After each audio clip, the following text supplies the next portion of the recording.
ভার্সিটির গেট দিয়ে ভিতরে ঢুকতেই কে যেন বলে উঠল। ওই হিরো, এদিকে আয়।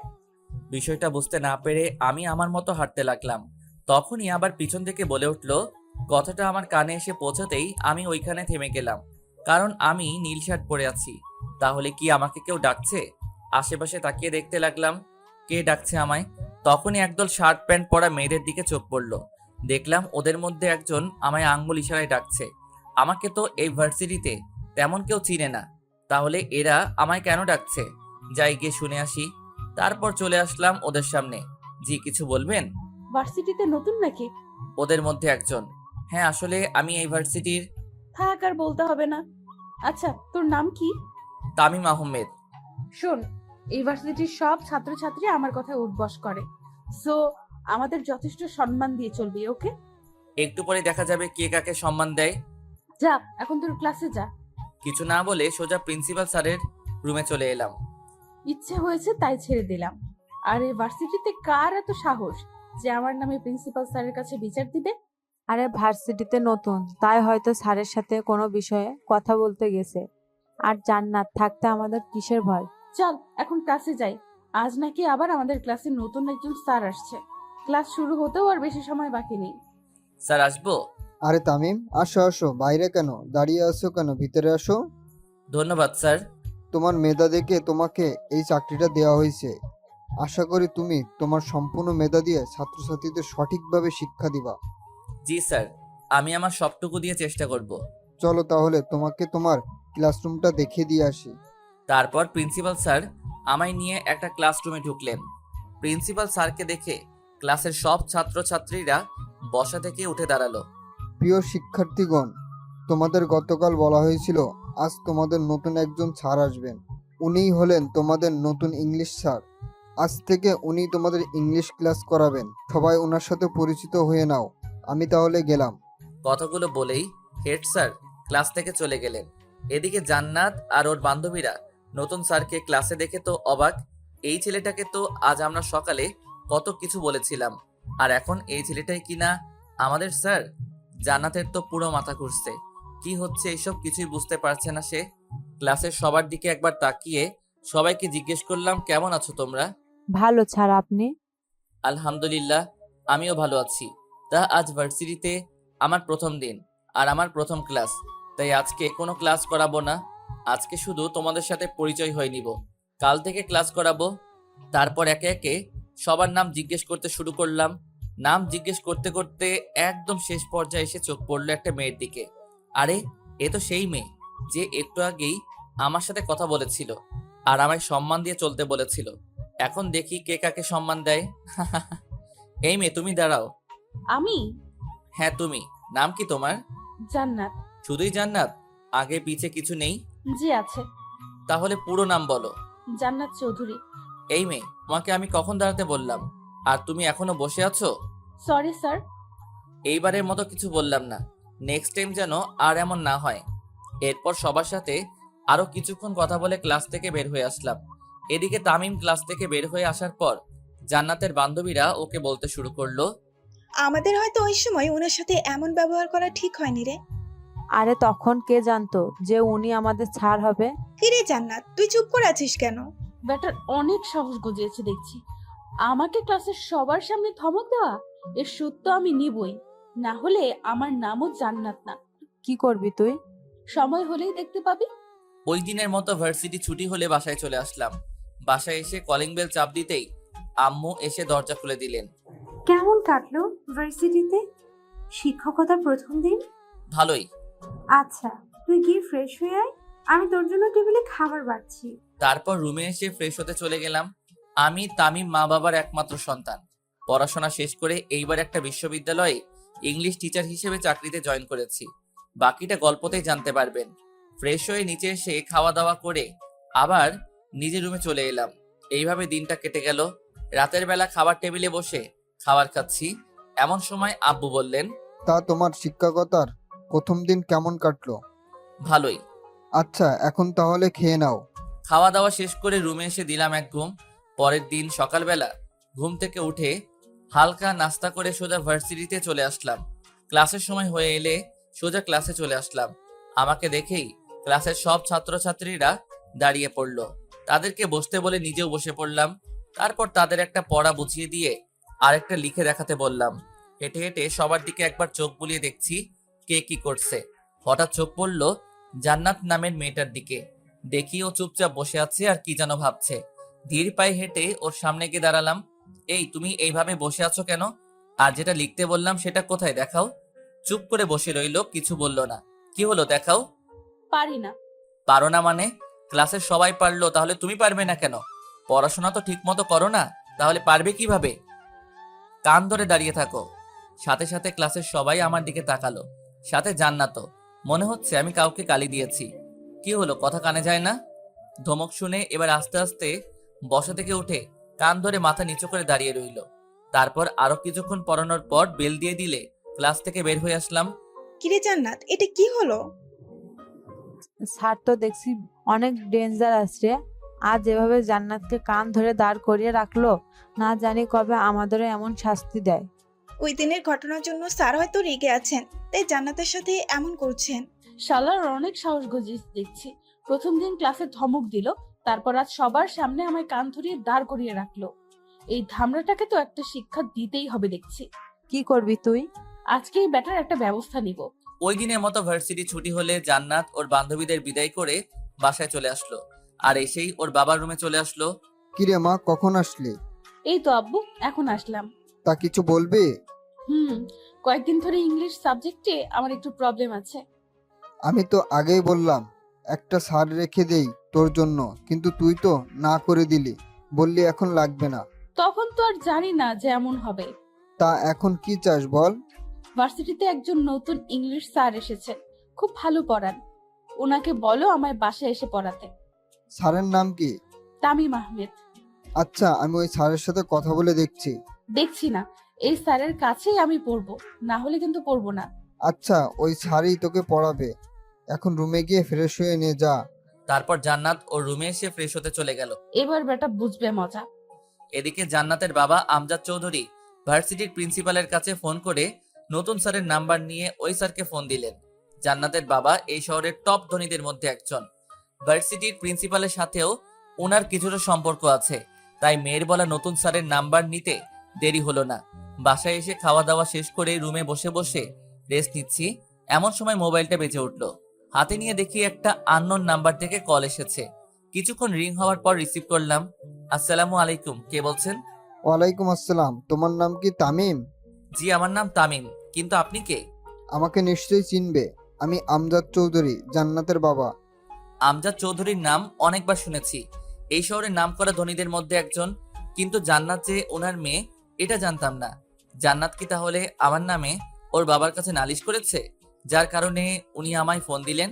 করলে করুক, আমি তো ওর সাথে কোনো খারাপ ব্যবহার করিনি।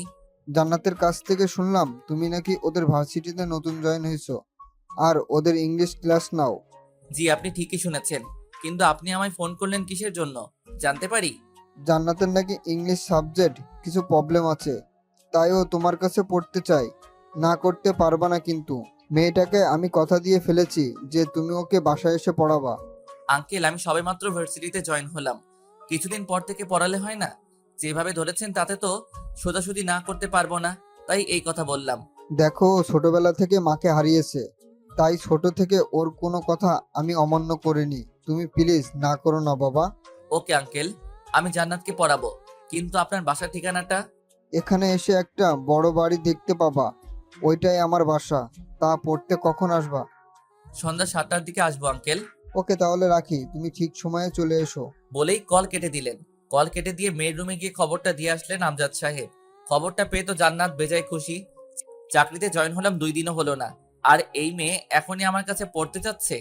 ডাল মেয়ে জরুর কুছ কালা হ্যায়। ওই দিনের মতো রাতের খাবার খেয়ে ঘুমিয়ে পড়লাম। পরের দিন সকালবেলা উঠে ভার্সিটিতে গেলাম, কিন্তু জান্নাত নামের মেয়েটাকে ক্লাসে দেখতে পেলাম না। হয়তো আজ ভার্সিটিতে আসেনি। ভার্সিটি শেষে বাসায় এসে খাওয়া দাওয়া করে কিছুক্ষণ রেস্ট নিলাম। তারপর আম্মুকে বলে জান্নাতকে পড়ানোর জন্য বাসা থেকে বের হয়ে আসলাম। জান্নাতদের বাড়ির সামনে এসে ভিতরে ঢুকতে যাব, এমন সময় গেটের কাছে থাকা দারোয়ানটা আমার পথ আটকে জিজ্ঞেস করলো, কে আপনি? আর এখানে কি চাই? জি, আমায় আমজাদ চৌধুরী আসতে বলেছেন। ওনার মেয়েকে পড়ানোর জন্য। আপনি এইখানে একটু দাঁড়ান, আমি এক্ষুনি আসছি। বলেই লোকটা ভিতরে চলে গেল। কিছুক্ষণ পর আবার সামনে এসে বলল, স্যার আপনাকে ভিতরে যেতে বলেছে। তারপর ভিতরে ঢুকে দেখি অনেক সুন্দর একটা বিশাল বাড়ি, চারদিকে বাগান আর অনেক মানুষ দাঁড়িয়ে আছে।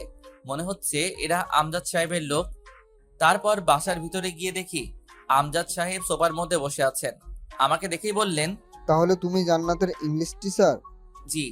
মেয়েটা আমার একটু জেদি টাইপের, আর কারো কথা শোনে না। তুমি একটু ম্যানেজ করে নিও বাবা। আচ্ছা আঙ্কেল। চলো তোমাকে ও রুমটা দেখিয়ে দিয়ে আসি। তারপর উনি আমায় উপরের একটা রুমে নিয়ে এসে ঢুকলেন।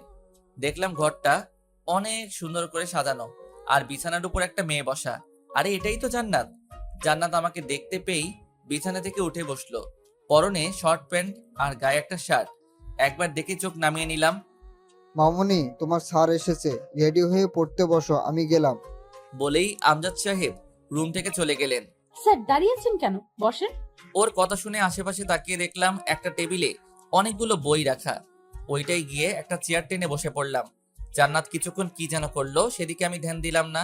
কিছুক্ষণ পর জান্নাত এসে আমার সামনে চেয়ারটায় বসে পড়লো। কোনটা বুঝো না বলো, আমি বুঝিয়ে দিচ্ছি। এই চ্যাপ্টারের কিছুই বুঝি না। ওকে দেখো, আমি বুঝিয়ে দিচ্ছি। কিছুক্ষণ বোঝানোর পর ওর দিকে তাকিয়ে দেখি ও একদিনে আমার দিকে তাকিয়ে আছে। এইভাবে তাকিয়ে আছো কেন? আর এতক্ষণ যা বুঝালাম বুঝতে পেরেছো, নাকি কোথাও কোনো প্রবলেম আছে? হ্যাঁ না, মানে আসলে একটা কথা বলার ছিল। হ্যাঁ বলো, কি বলবা? Sir I love you. What? বেয়াদব মেয়ে কোথাকার! স্যারকে কেউ এসব বলে? আরে স্যার, আপনি যেটা ভাবছেন সেটা নয়, বলছি আই লাভ ইউ এর মানেটা কি? কোন ক্লাসে পড়ো এবার? ছাত্রী পড়াতে আসলে, অথচ ছাত্রী কোন ক্লাসে পড়ে এটাও জানেন না। এই মেয়ে চুপ, একদম হাসবে না। যা বলছি তার উত্তর দাও। অনার্স প্রথম বর্ষে। অনার্সে পড়াশোনা করো, অথচ এই কথার মানে জানো না? জানি না বলেই তো জিজ্ঞেস করলাম, ফাজলামি করব কেন? এইসব বাদ দাও, আর বলো কোথাও কোনো প্রবলেম আছে কিনা। ওইটার মানে বলবেন না? কোনটা? ওই যে একটু আগে বললাম। এখন কিন্তু বেশি হয়ে যাচ্ছে। কি? পড়াতে মন দাও, না হলে তোমার আব্বুর কাছে গিয়ে বিচার দিব কিন্তু। বিচার দিলে এমন হল করব যে জীবনও ভুলতে পারবেন না। কিছু বললে? না, কই কি বললাম? আচ্ছা, এখন পড়াতে মন দাও। তারপর জান্নাতকে আবার ওই চ্যাপ্টারটা বোঝাতে লাগলাম। হঠাৎ মনে হলো আমার পায়ে কে যেন বারবার সুরসুরি দিচ্ছে। জান্নাতের দিকে তাকিয়ে দেখি ও একদিনে বইয়ের দিকে তাকিয়ে আছে। বিষয়টা আর পাত্তা দিলাম না। কিছুক্ষণ পর আবার পায়ে সুরসুরির অনুভব করলাম। তার সাথে টেবিলের নিচে তাকালাম, কিন্তু কিছুই দেখতে পেলাম না। কি হলো স্যার, নিচে কি খুঁজছেন? না মানে মনে হলো পায়ে কি যেন একটা লাগছিল। কই, নিচে তো কিছুই নেই। জানি না কি থেকে কি হবে। আচ্ছা তুমি পড়ো। তারপর জান্নাতকে আরো কিছুক্ষণ পড়ানোর পর ওকে ছুটি দিয়ে বাসায় চলে আসলাম। বাসায় এসে রাতের খাবারটা খেয়ে রুমে এসে ঘুমিয়ে পড়লাম। সকালবেলা ঘুম থেকে উঠে ফ্রেশ হয়ে নাস্তা করে ভার্সিটি যাওয়ার জন্য রেডি হয়ে নিলাম। তারপর বাসা থেকে বের হয়ে একটা রিক্সা নিয়ে সোজা ভার্সিটিতে চলে এলাম। ক্লাসে এসে সবাইকে একটা পড়া বুঝিয়ে দিয়ে আরেকটা লিখে দেখাতে বললাম। সবাই লিখছে আর আমি একে একে সবার খাতার চোখ বুলিয়ে যাচ্ছি। হঠাৎ জান্নাতের খাতার উপর চোখ পড়তেই দেখি ওর খাতায় বড় করে একটা লাভ এঁকে সেটাকে কালার করছে। মেজাজটাই খারাপ হয়ে গেল ওর কাণ্ড দেখে। সাথে সাথে ওকে ধমক দিয়ে দাঁড়াতে বললাম। ও ধমক শুনে দাঁড়িয়ে গেল। এটা কি এঁকেছো? স্যার, আপনি চোখে কম দেখেন নাকি? চুপ বেয়াদব মেয়ে কোথাকার! স্যারের মুখের উপর কথা বলো, এত সাহস! আমি কি তোমায় এইসব আঁকতে বলেছি? না। তাহলে এইসব কেন এঁকেছো? বের হও ক্লাস থেকে। ক্লাস থেকে বের হও, না হলে কান ধরে দাঁড় করিয়ে রাখবো। আমার দিকে একবার কান্না ভেজা চোখে তাকিয়ে দৌড়ে ক্লাস থেকে বের হয়ে গেল। কিছুক্ষণ পর ক্লাস ছুটির বেল বেজে উঠলে সবাইকে কালকের জন্য একটা পড়া দিয়ে ক্লাস থেকে বের হয়ে আসলাম। এইভাবে সারাদিন একের পর এক ক্লাস করাতে করাতে ভার্সিটি ছুটি হয়ে গেল। বাসায় এসে ফ্রেশ হয়ে খাওয়া দাওয়া করে দিলাম এক ঘুম। এদিকে জান্নাত ভার্সিটি শেষে বাসায় এসে নিজের রুমে ঢুকেই দরজা লাগিয়ে দিয়ে তামিমের আচরণের জন্য কান্না করতে লাগলো। আজ পর্যন্ত যেখানে তার বাবাও তাকে ধমক দিয়ে কথা বলেননি, সেখানে ওই স্যারটা কিনা আমায় ক্লাসের সবার সামনে ক্লাস থেকে বের করে দিল। আসুক বেটা আজকে, আজ ওর একটা ব্যবস্থা করেই ছাড়বো। এই জান্নাত যে কি জিনিস, বেটাকে বুঝিয়ে দিব আজ। এটা ভাবতে থাকে। বিকেলবেলা ঘুম ভাঙলে উঠে অজু করে মসজিদে গিয়ে নামাজ পড়ে কিছুক্ষণ বাহিরে হাঁটাহাঁটি করে আবার বাসায় চলে আসলাম। ঘড়িতে তাকিয়ে দেখি 7টা বাজতে আর বেশি সময় বাকি নেই। তাই রেডি হয়ে জান্নাতকে পড়ানোর জন্য বাসা থেকে বের হয়ে এলাম। কিছুক্ষণ হাঁটার পর জান্নাতের বাড়ির সামনে চলে এলাম। গেট খুলে দারোয়ান আমায় ভিতরে ঢুকিয়ে আবার গেট লাগিয়ে দিল। বাসার ভিতরে যাওয়ার জন্য পা বাড়াতে যাব এমন সময় সামনে তাকিয়ে দেখি একটা ছেলে একটা লোককে মাটিতে ফেলে উড়াধুরা মাইর মারছে, আর তাদেরকে ঘেরাও করে আছে কালো কোট পরা কয়েকটা বডিগার্ডের মতো লোক। ভুল বাড়িতে চলে আসলাম নাকি? না, গতকালকের বাড়িতেই তো এসেছি, কিন্তু ওই ছেলেটা ওই লোকটাকে মারছে কেন? হঠাৎ ওই ছেলেটা আমার দিকে ঘুরে তাকালো। ছেলেটাকে দেখেই ভয়ে আমার হাত পা কাঁপতে শুরু করলো। এইখানে কি করছে? আরে এ তো রাসেল, এই শহরের নামকরা একজন গুন্ডা। হঠাৎ দেখলাম রাসেল ছেলেটার হাতে থাকা হকি স্টিক নিয়ে আমার দিকে এগিয়ে আসছে। আল্লাহ, এ আমার দিকে আসছে কেন? মারবে না তো?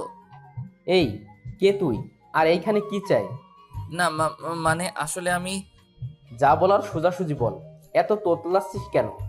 ভাইয়া, উনি আমার স্যার, আমায় পড়াতে এসেছেন।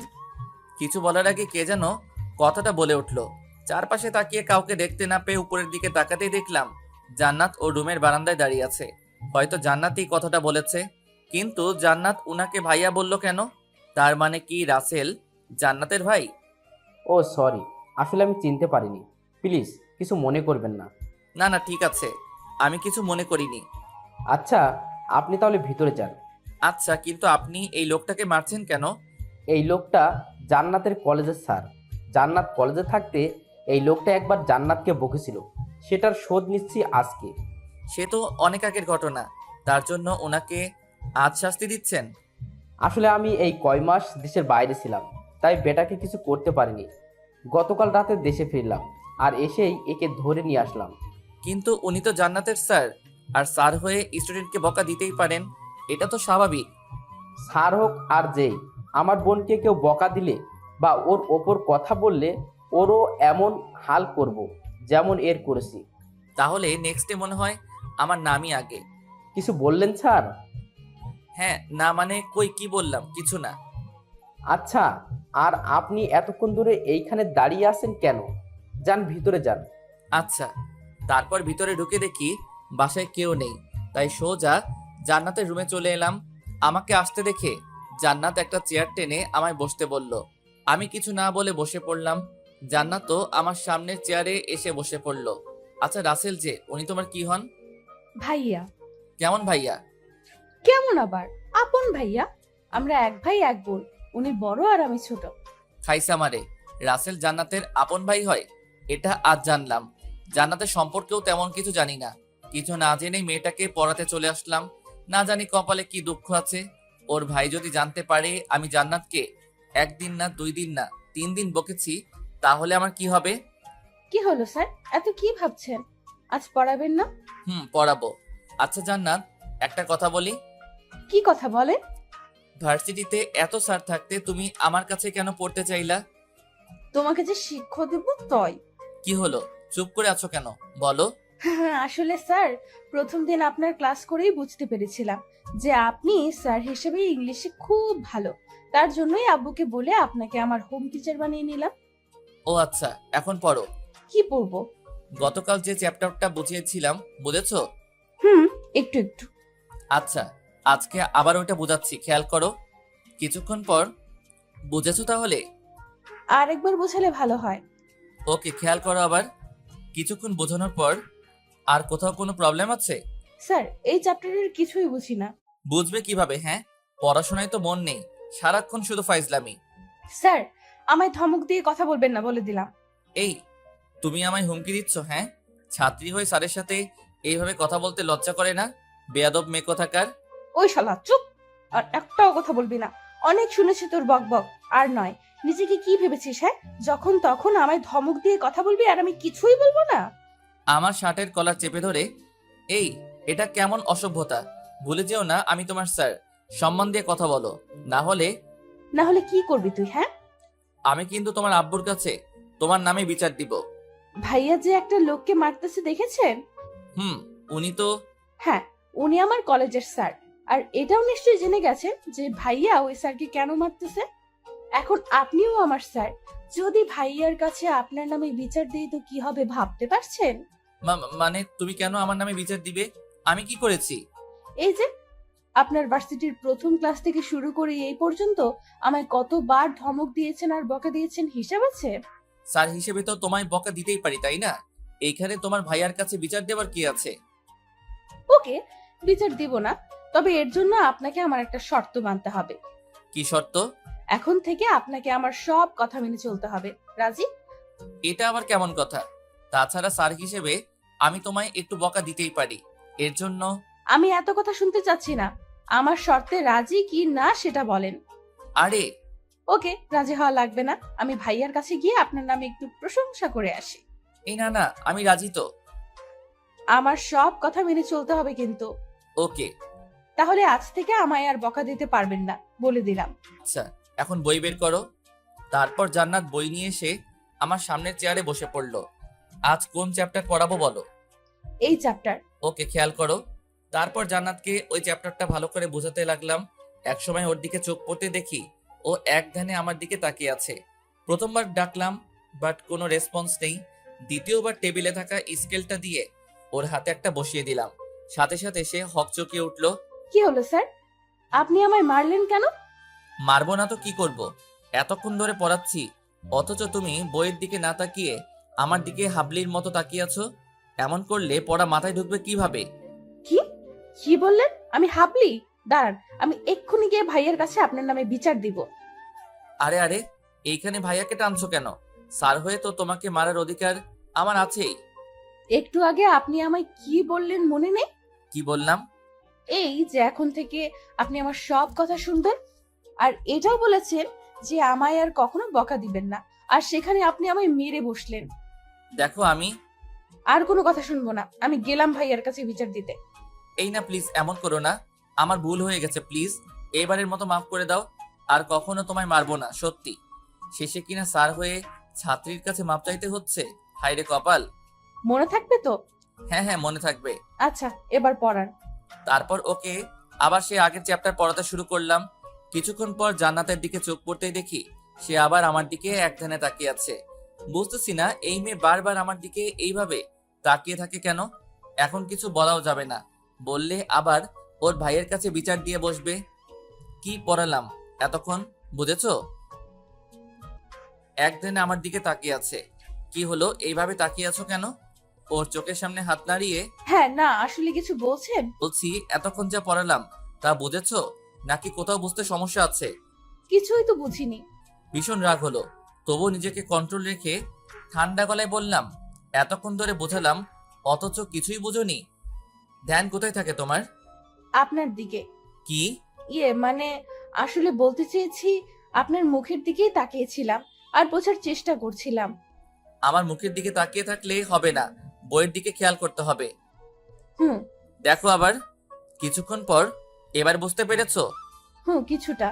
ওকে, তাহলে বাকিগুলো রাতে পড়তে বসে কয়েকবার দেখবা। যদি না বোঝো তাহলে কাল বুঝিয়ে দিব। আজ তাহলে আমি আসি। তারপর জান্নাতদের বাসা থেকে বের হয়ে সোজা বাসায় চলে আসলাম। বাসায় এসে খাওয়া দাওয়া করে রুমে এসে কিছুক্ষণ ফেসবুকিং করে ঘুমিয়ে পড়লাম। পরের দিন সকালবেলা ঘুম থেকে উঠে ফ্রেশ হয়ে হালকা নাস্তা করে ভার্সিটিতে চলে এলাম। ক্লাসে এসে সবাইকে ক্লাস করাচ্ছি, এমন সময় দেখি জান্নাত ওর বন্ধুদের সাথে কি যেন কথা বলছে আর হাসাহাসি করছে। দিলাম এক ধমক মেয়েটাকে, সাথে ওর বন্ধুদেরকেও। ধমককে সবাই চুপ হয়ে গেল, আর জান্নাত আমার দিকে একটু রাগী দৃষ্টিতে তাকালো। ওর তাকানো দেখে একটু ভয় পেলাম, তবু মনে মনে বললাম, এটা তো আর ওর বাসা না যে ধমক দেওয়া যাবে না, এটা তো ভার্সিটি। কিছুক্ষণ পর বেল বেজে উঠলো। ক্লাস থেকে বের হয়ে আরেক ক্লাসে চলে গেলাম ক্লাস করানোর জন্য। এইভাবে এক এক করে ক্লাস করাতে করাতে ভার্সিটি ছুটি হয়ে গেল। তারপর বাসায় চলে আসলাম, আর এসে ফ্রেশ হয়ে খাওয়া দাওয়া করে নিলাম। খাওয়া দাওয়া করে রুমে এসে কিছুক্ষণ ঘুমিয়ে পড়লাম। সন্ধ্যাবেলা চলে এলাম জান্নাতের বাসায় ওকে পড়াতে। এসে ও রুমে ঢুকে দেখি ও বিছানায় বসে বসে ফোন টিপছে। আমি আসাতে ও ফোনটা রেখে দিয়ে টেবিলে এসে পড়তে বসলো। গতকাল যে চ্যাপ্টারটা দেখতে বলেছিলাম দেখেছিলে? হুম বুঝতে পেরেছো নাকি বুঝো নাই? বুঝি নাই। আচ্ছা, তুমি ইন্টারে কি পেয়েছিলে? A+। A+ পেয়েছো, অথচ এখনো ইংলিশ কিছুই বুঝো না? বুঝলে তো ভালোই হতো, আপনাকে আর কষ্ট করে এখানে আসতে হতো না। আচ্ছা বাদ দাও, আজকে অন্য চ্যাপ্টার পড়াবো। বই বের করো। কিছু না বলে বই এগিয়ে দিল। সম্পূর্ণ ধ্যান বইয়ের দিকে রাখবা, যাতে কোনো কিছু বুঝতে অসুবিধা না হয়। তারপর জান্নাতকে কিছুক্ষণ চ্যাপ্টারটা বুঝিয়ে ওইখান থেকে কয়েকটা প্রশ্ন লিখে দিয়ে ওকে উত্তর লিখে দিতে বললাম। কলম মুখে নিয়ে একটু পরপর কামড়াচ্ছে, কিন্তু উত্তর আর লিখতে পারছে না। পাশে থাকা বইটা দিয়ে ওর মাথায় মেরে বসলাম। এইগুলো তো আজকেই ক্লাসে করালাম, ক্লাসে বসে গল্প করলে পড়া বুঝবে কিভাবে? সাথে সাথে ওর চেয়ার থেকে উঠে এসে আমার কলার চেপে ধরলো আর বলতে লাগলো, এই শালা, স্যার হয়েছিস বলে যখন তখন আমায় মারবি বকবি আর আমি কিছুই বলবো না, তাই না? ক্লাসেও প্রতিদিন আমায় বকা দিস, আবার এখানেও এসে আমায় বকা দিস। আমায় কি পেয়েছিস তুই, হ্যাঁ? এই এই এটা কেমন অসভ্যতা? আমি তোমার স্যার। রাখ তোর স্যার। আমার সামনে এত স্যারগিরি দেখাতে আসবি না, না হলে ভাইয়াকে বলে এমন ধোলাই খাওয়াবো যে জীবনেও বিছানা থেকে উঠে দাঁড়াতে পারবি না। ওর কথায় এতক্ষণ ভয় না পেলেও ওর ভাইয়ের কথা শুনতেই ভয়ে টুপ গিলতে লাগলাম। যে ডেঞ্জারাস লোক জান্নাতের কথায় সত্যি সত্যি মেরে বিছানায় শুয়ে দিতে পারে। কি ভাইয়াকে ডাক দিব?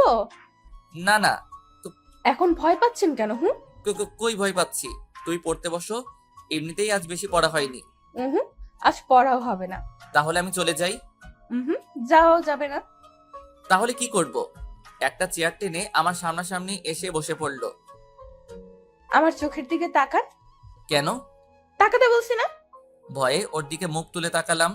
আমার চোখের দিকে তাকান। তাকালাম। কিছু দেখতে পাচ্ছেন? চোখের ভিতর কালো মণি। উফ, আমি সেটা বলিনি। অন্য কিছু দেখতে পাচ্ছেন না? চোখের ভিতরে আর কি থাকবে? ভালোবাসার নজরে তাকিয়ে দেখেন, সব বুঝে যাবেন।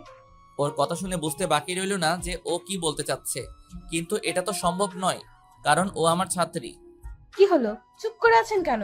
আমার একটা কাজ আছে, আমি গেলাম বলেই দরজার সামনে আসতে না আসতেই পিছন থেকে জান্নাত ডাক দিয়ে দাঁড়াতে বলল। আমিও দাঁড়িয়ে গেলাম। চেয়ার থেকে উঠে আমার একদম কাছে চলে আসলো আর তার দুই হাত দেয়ালে দুই পাশে রেখে আমায় ওর হাতের মধ্যে বন্দি করে ফেললো। এই এই কি করছো এইসব? আমাকে ভালো লাগে না আপনার? দেখো আমি তোমার স্যার, আর সরো। চুপ, আর একটাও কথা শুনতে চাই না। আমি কি চাচ্ছি সেটা আপনি ভালো করেই বুঝতে পেরেছেন, আর আমি যে জিনিসের উপর চোখ রাখি সেটা যে কোনো মূল্যে আদায় করিনি। আমার কাজ আছে, আমায় যেতে দাও প্লিজ। এত কাজ কিসের? আমাকে ভালো লাগে না বুঝি? দেখো তুমি কিন্তু বাড়াবাড়ি করছো। কি বাড়াবাড়ি করলাম? এমন করলে আমি কিন্তু আর তোমাকে পড়াতে আসবো না। সাথে সাথে আমার কলারটা চেপে ধরে আমার মুখের কাছে ওর মুখ এনে বলল, মেরে একদম হাত পা ভেঙে দিব ভাইয়াকে বলে। ওকে ডাক দাও তোমার ভাইয়াকে। ভাইয়া? সাথে ওর মুখ চেপে ধরলাম। ভুল হয়ে গেছে আমার, প্লিজ ভাইয়াকে ডাক দিও না। তাহলে একটা কিস দেন। হোয়াট? পাগল নাকি? আমি এসব পারবো না। না পারলে আর কি করার, ভাইয়া এখন উপরেই আছে, মায়ের খাওয়ার জন্য রেডি থাকুন। কিছু বলতে যাব এমন সময় কারো জুতার আওয়াজ শুনে বুঝতে পারলাম কেউ নিশ্চয়ই উপরে আসছে। রাসেল ভাই নয় তো? আল্লাহ বাঁচিয়ে রেখো লোকটার কাছ থেকে।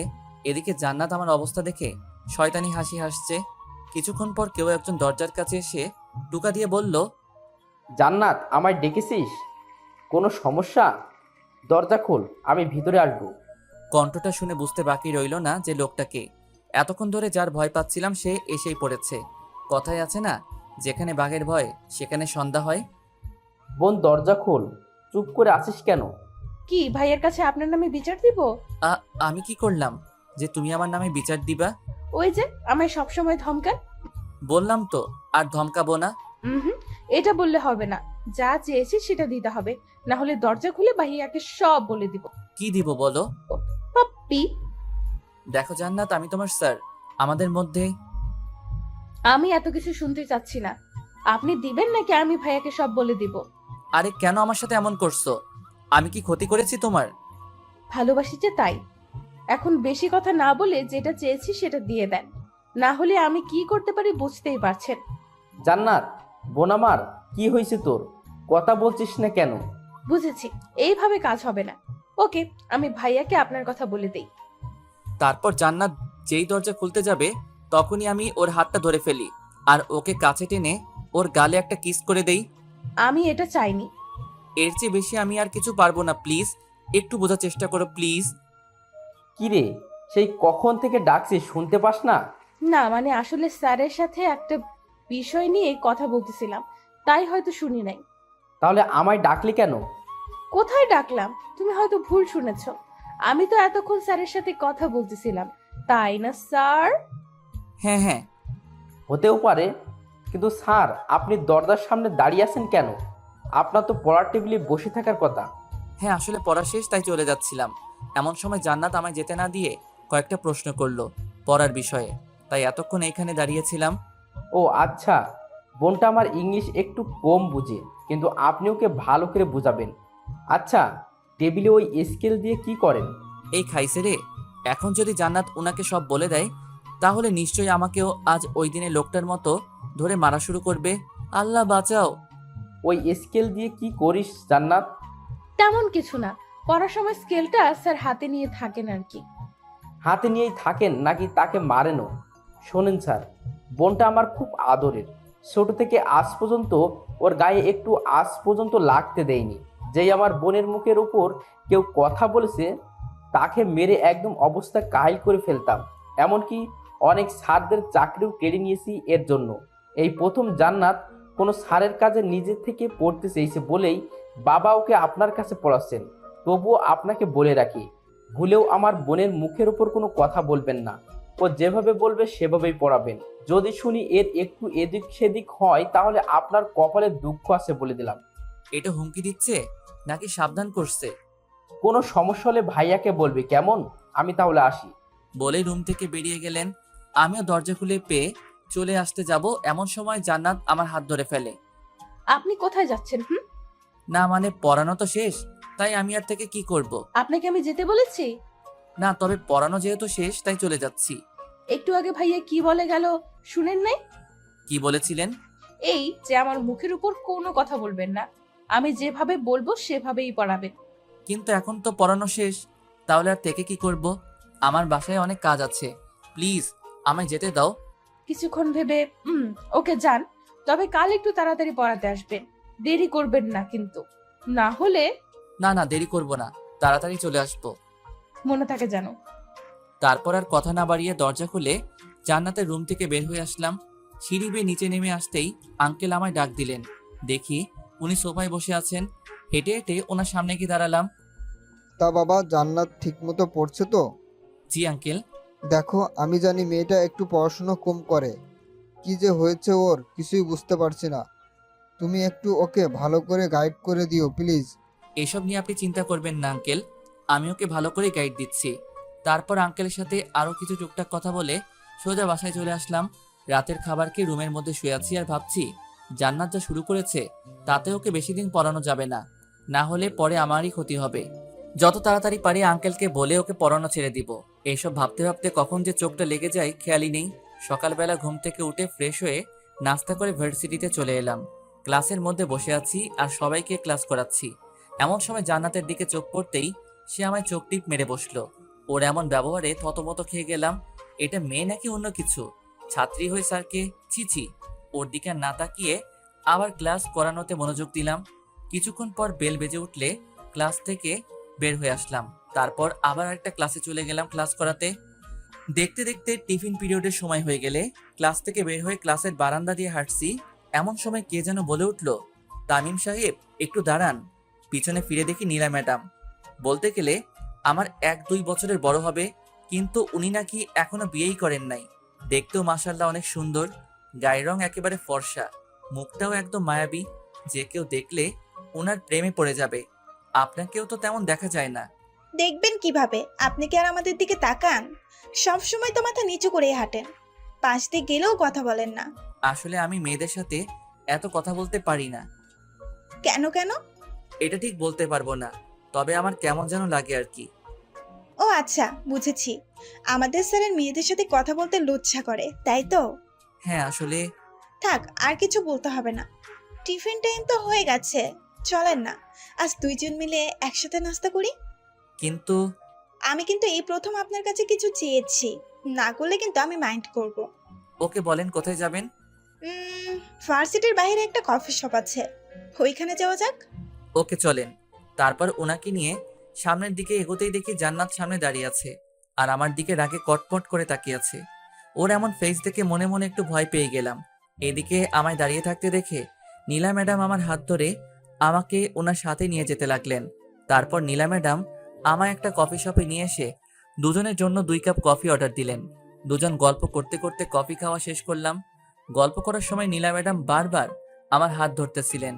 ওনার এমন ব্যবহার আমার সুবিধার মনে হচ্ছিল না, তাই তাড়াতাড়ি করে ভার্সিটি চলে এলাম। তারপর একে একে বাকি ক্লাসগুলো করিয়ে বাসায় চলে আসলাম। বাসায় এসে ফ্রেশ হয়ে খাওয়া দাওয়া করে একটু ঘুমিয়ে পড়লাম। সন্ধ্যাবেলা ঘুম থেকে উঠে হাত মুখ ধুয়ে জান্নাতকে পড়ানোর জন্য ওর বাসায় চলে আসলাম। রুমে ঢুকে দেখি ভিতরে কেউ নেই, তাই সোজা গিয়ে একটা চেয়ার টেনে টেবিলের পাশে বসে পড়লাম। কিছুক্ষণ পর হঠাৎ দরজা আটকানোর আওয়াজে বেশ সামনে তাকালাম। দেখি জান্নাত দরজা লাগিয়ে আমার দিকে আসছে, আর এসেই আমার শার্টের কলার চেপে ধরে বলল, ওই নীলা ম্যাডামের সাথে আপনার কিসের এত কথা? মানে? এখন ন্যাকা সাজা হচ্ছে তাই না? ভার্সিটির বারান্দায় দাঁড়িয়ে দাঁড়িয়ে নীলা ম্যাডামের সাথে কথা বলা, তারপর কফি শপে গিয়ে একসাথে কফি খাওয়া, এসব কি? হ্যাঁ, আরে ভার্সিটিতে স্যার হিসেবে জয়েন হওয়ার পর থেকে নীলা ম্যাডামের সাথে কখনো কথা হয়নি তো, তাই। তাই বলে এত কথা বলতে হয়? আর কফি শপে গিয়ে কি কি কথা বললেন শুনি? তুমি কে যে তোমাকে সবকিছুর কৈফিয়ত দিতে হবে? হ্যাঁ, আমি আপনার সব। আর এইবারের মতো কিছু বললাম না। নেক্সট টাইম যদি কখনো ওই নীলা ম্যাডামের সাথে আপনাকে কথা বলতে দেখি, তাহলে তাহলে কি করবে? হ্যাঁ, কিছুই করব না, শুধু ভাইয়ার কাছে আপনার নামে 2-1টা কথা বলবো। ভয় দেখাচ্ছ তাই না? হুম। ওই নীলা ম্যাডামের সাথে কথা বলতে নিষেধ দিচ্ছি শুধু। অনেক কথা হয়েছে, এখন পড়তে বসো। কিছু না বলে একটা চেয়ার টেনে আমার গা ঘেঁষে বসে পড়লো। এইখানে বসেছো কেন? সামনের দিকে গিয়ে বসো। আজ এখানেই বসবো। আর পড়ালে পড়ান, না পড়ালে নাই। আর কোনো উপায় না পেয়ে ওকে পড়াতে রাখলাম। জান্নাতকে পড়াচ্ছি, এমন সময় হুট করে ও আমার গালে একটা কিস করে বসলো। ও এমন কিছু করে বসবে তা আমি স্বপ্নেও ভাবিনি। এই মেয়ে, তোমার লজ্জা শরম বলতে কিছু নেই নাকি? ছাত্রী হয়ে স্যারকে কিস করো? আপনার গলাটা না খুব সুন্দর, তাই একটু আদর করে দিলাম। বেশি বেঁকে গেছো তাই না? দাঁড়াও, আজকে আঙ্কেলের সাথে তোমার বিষয়ে কথা বলবো। স্যার, আপনি আমায় এত তাড়াতাড়ি বিয়ে করবেন? কিন্তু আমার যে এখনো পড়াশোনা কমপ্লিট হয়নি। চুপ বেয়াদব মেয়ে কোথাকার! আমি কি তোমায় বলেছি যে তোমায় বিয়ে করব? তুমি আমার সাথে যা শুরু করেছো সেগুলো আজকে আঙ্কেলকে বলবো। ভুলেও এমন কাজ করবেন না, না হলে আমার কথায় ভাইয়া আপনার কি হাল করবে তা ভাবতেও পারবেন না। আমার সাথে এমন করছো কেন? দেশে কি মানুষের অভাব পড়েছে যে তুমি তোমার স্যারের সাথে জিএফ এর মতো আচরণ করছো? অভাব পড়েনি, তবে আপনার মতো এত কিউট মানুষ খুব কমই আছে, তাই তো আপনাকে এত ভালোবাসি। এটা ভালোবাসা নয়, এটা ক্ষণিকের জন্য ভালো লাগা। কেন বুঝতে চাইছো না? আমায় এইসব শেখাতে আসবেন না, আপনার থেকে আমি এইসব বিষয়ে ভালো জানি। সো মিস্টার তামিম আহমেদ, আমি যেভাবে বলবো আর যা চাইবো আপনি তাই করবেন, না হলে আমি আপনার কি অবস্থা করব ভাবতেও পারবেন না। শুধু রাসেল ভাইয়ের জন্য তোকে এত সহ্য করেছি, না হলে কবেই তোকে পড়ানো বাদ দিয়ে দিতাম। আপনাকে আমায় পড়াতেই হবে, সেটা হোক আপনার ইচ্ছায় অথবা অনিচ্ছায়।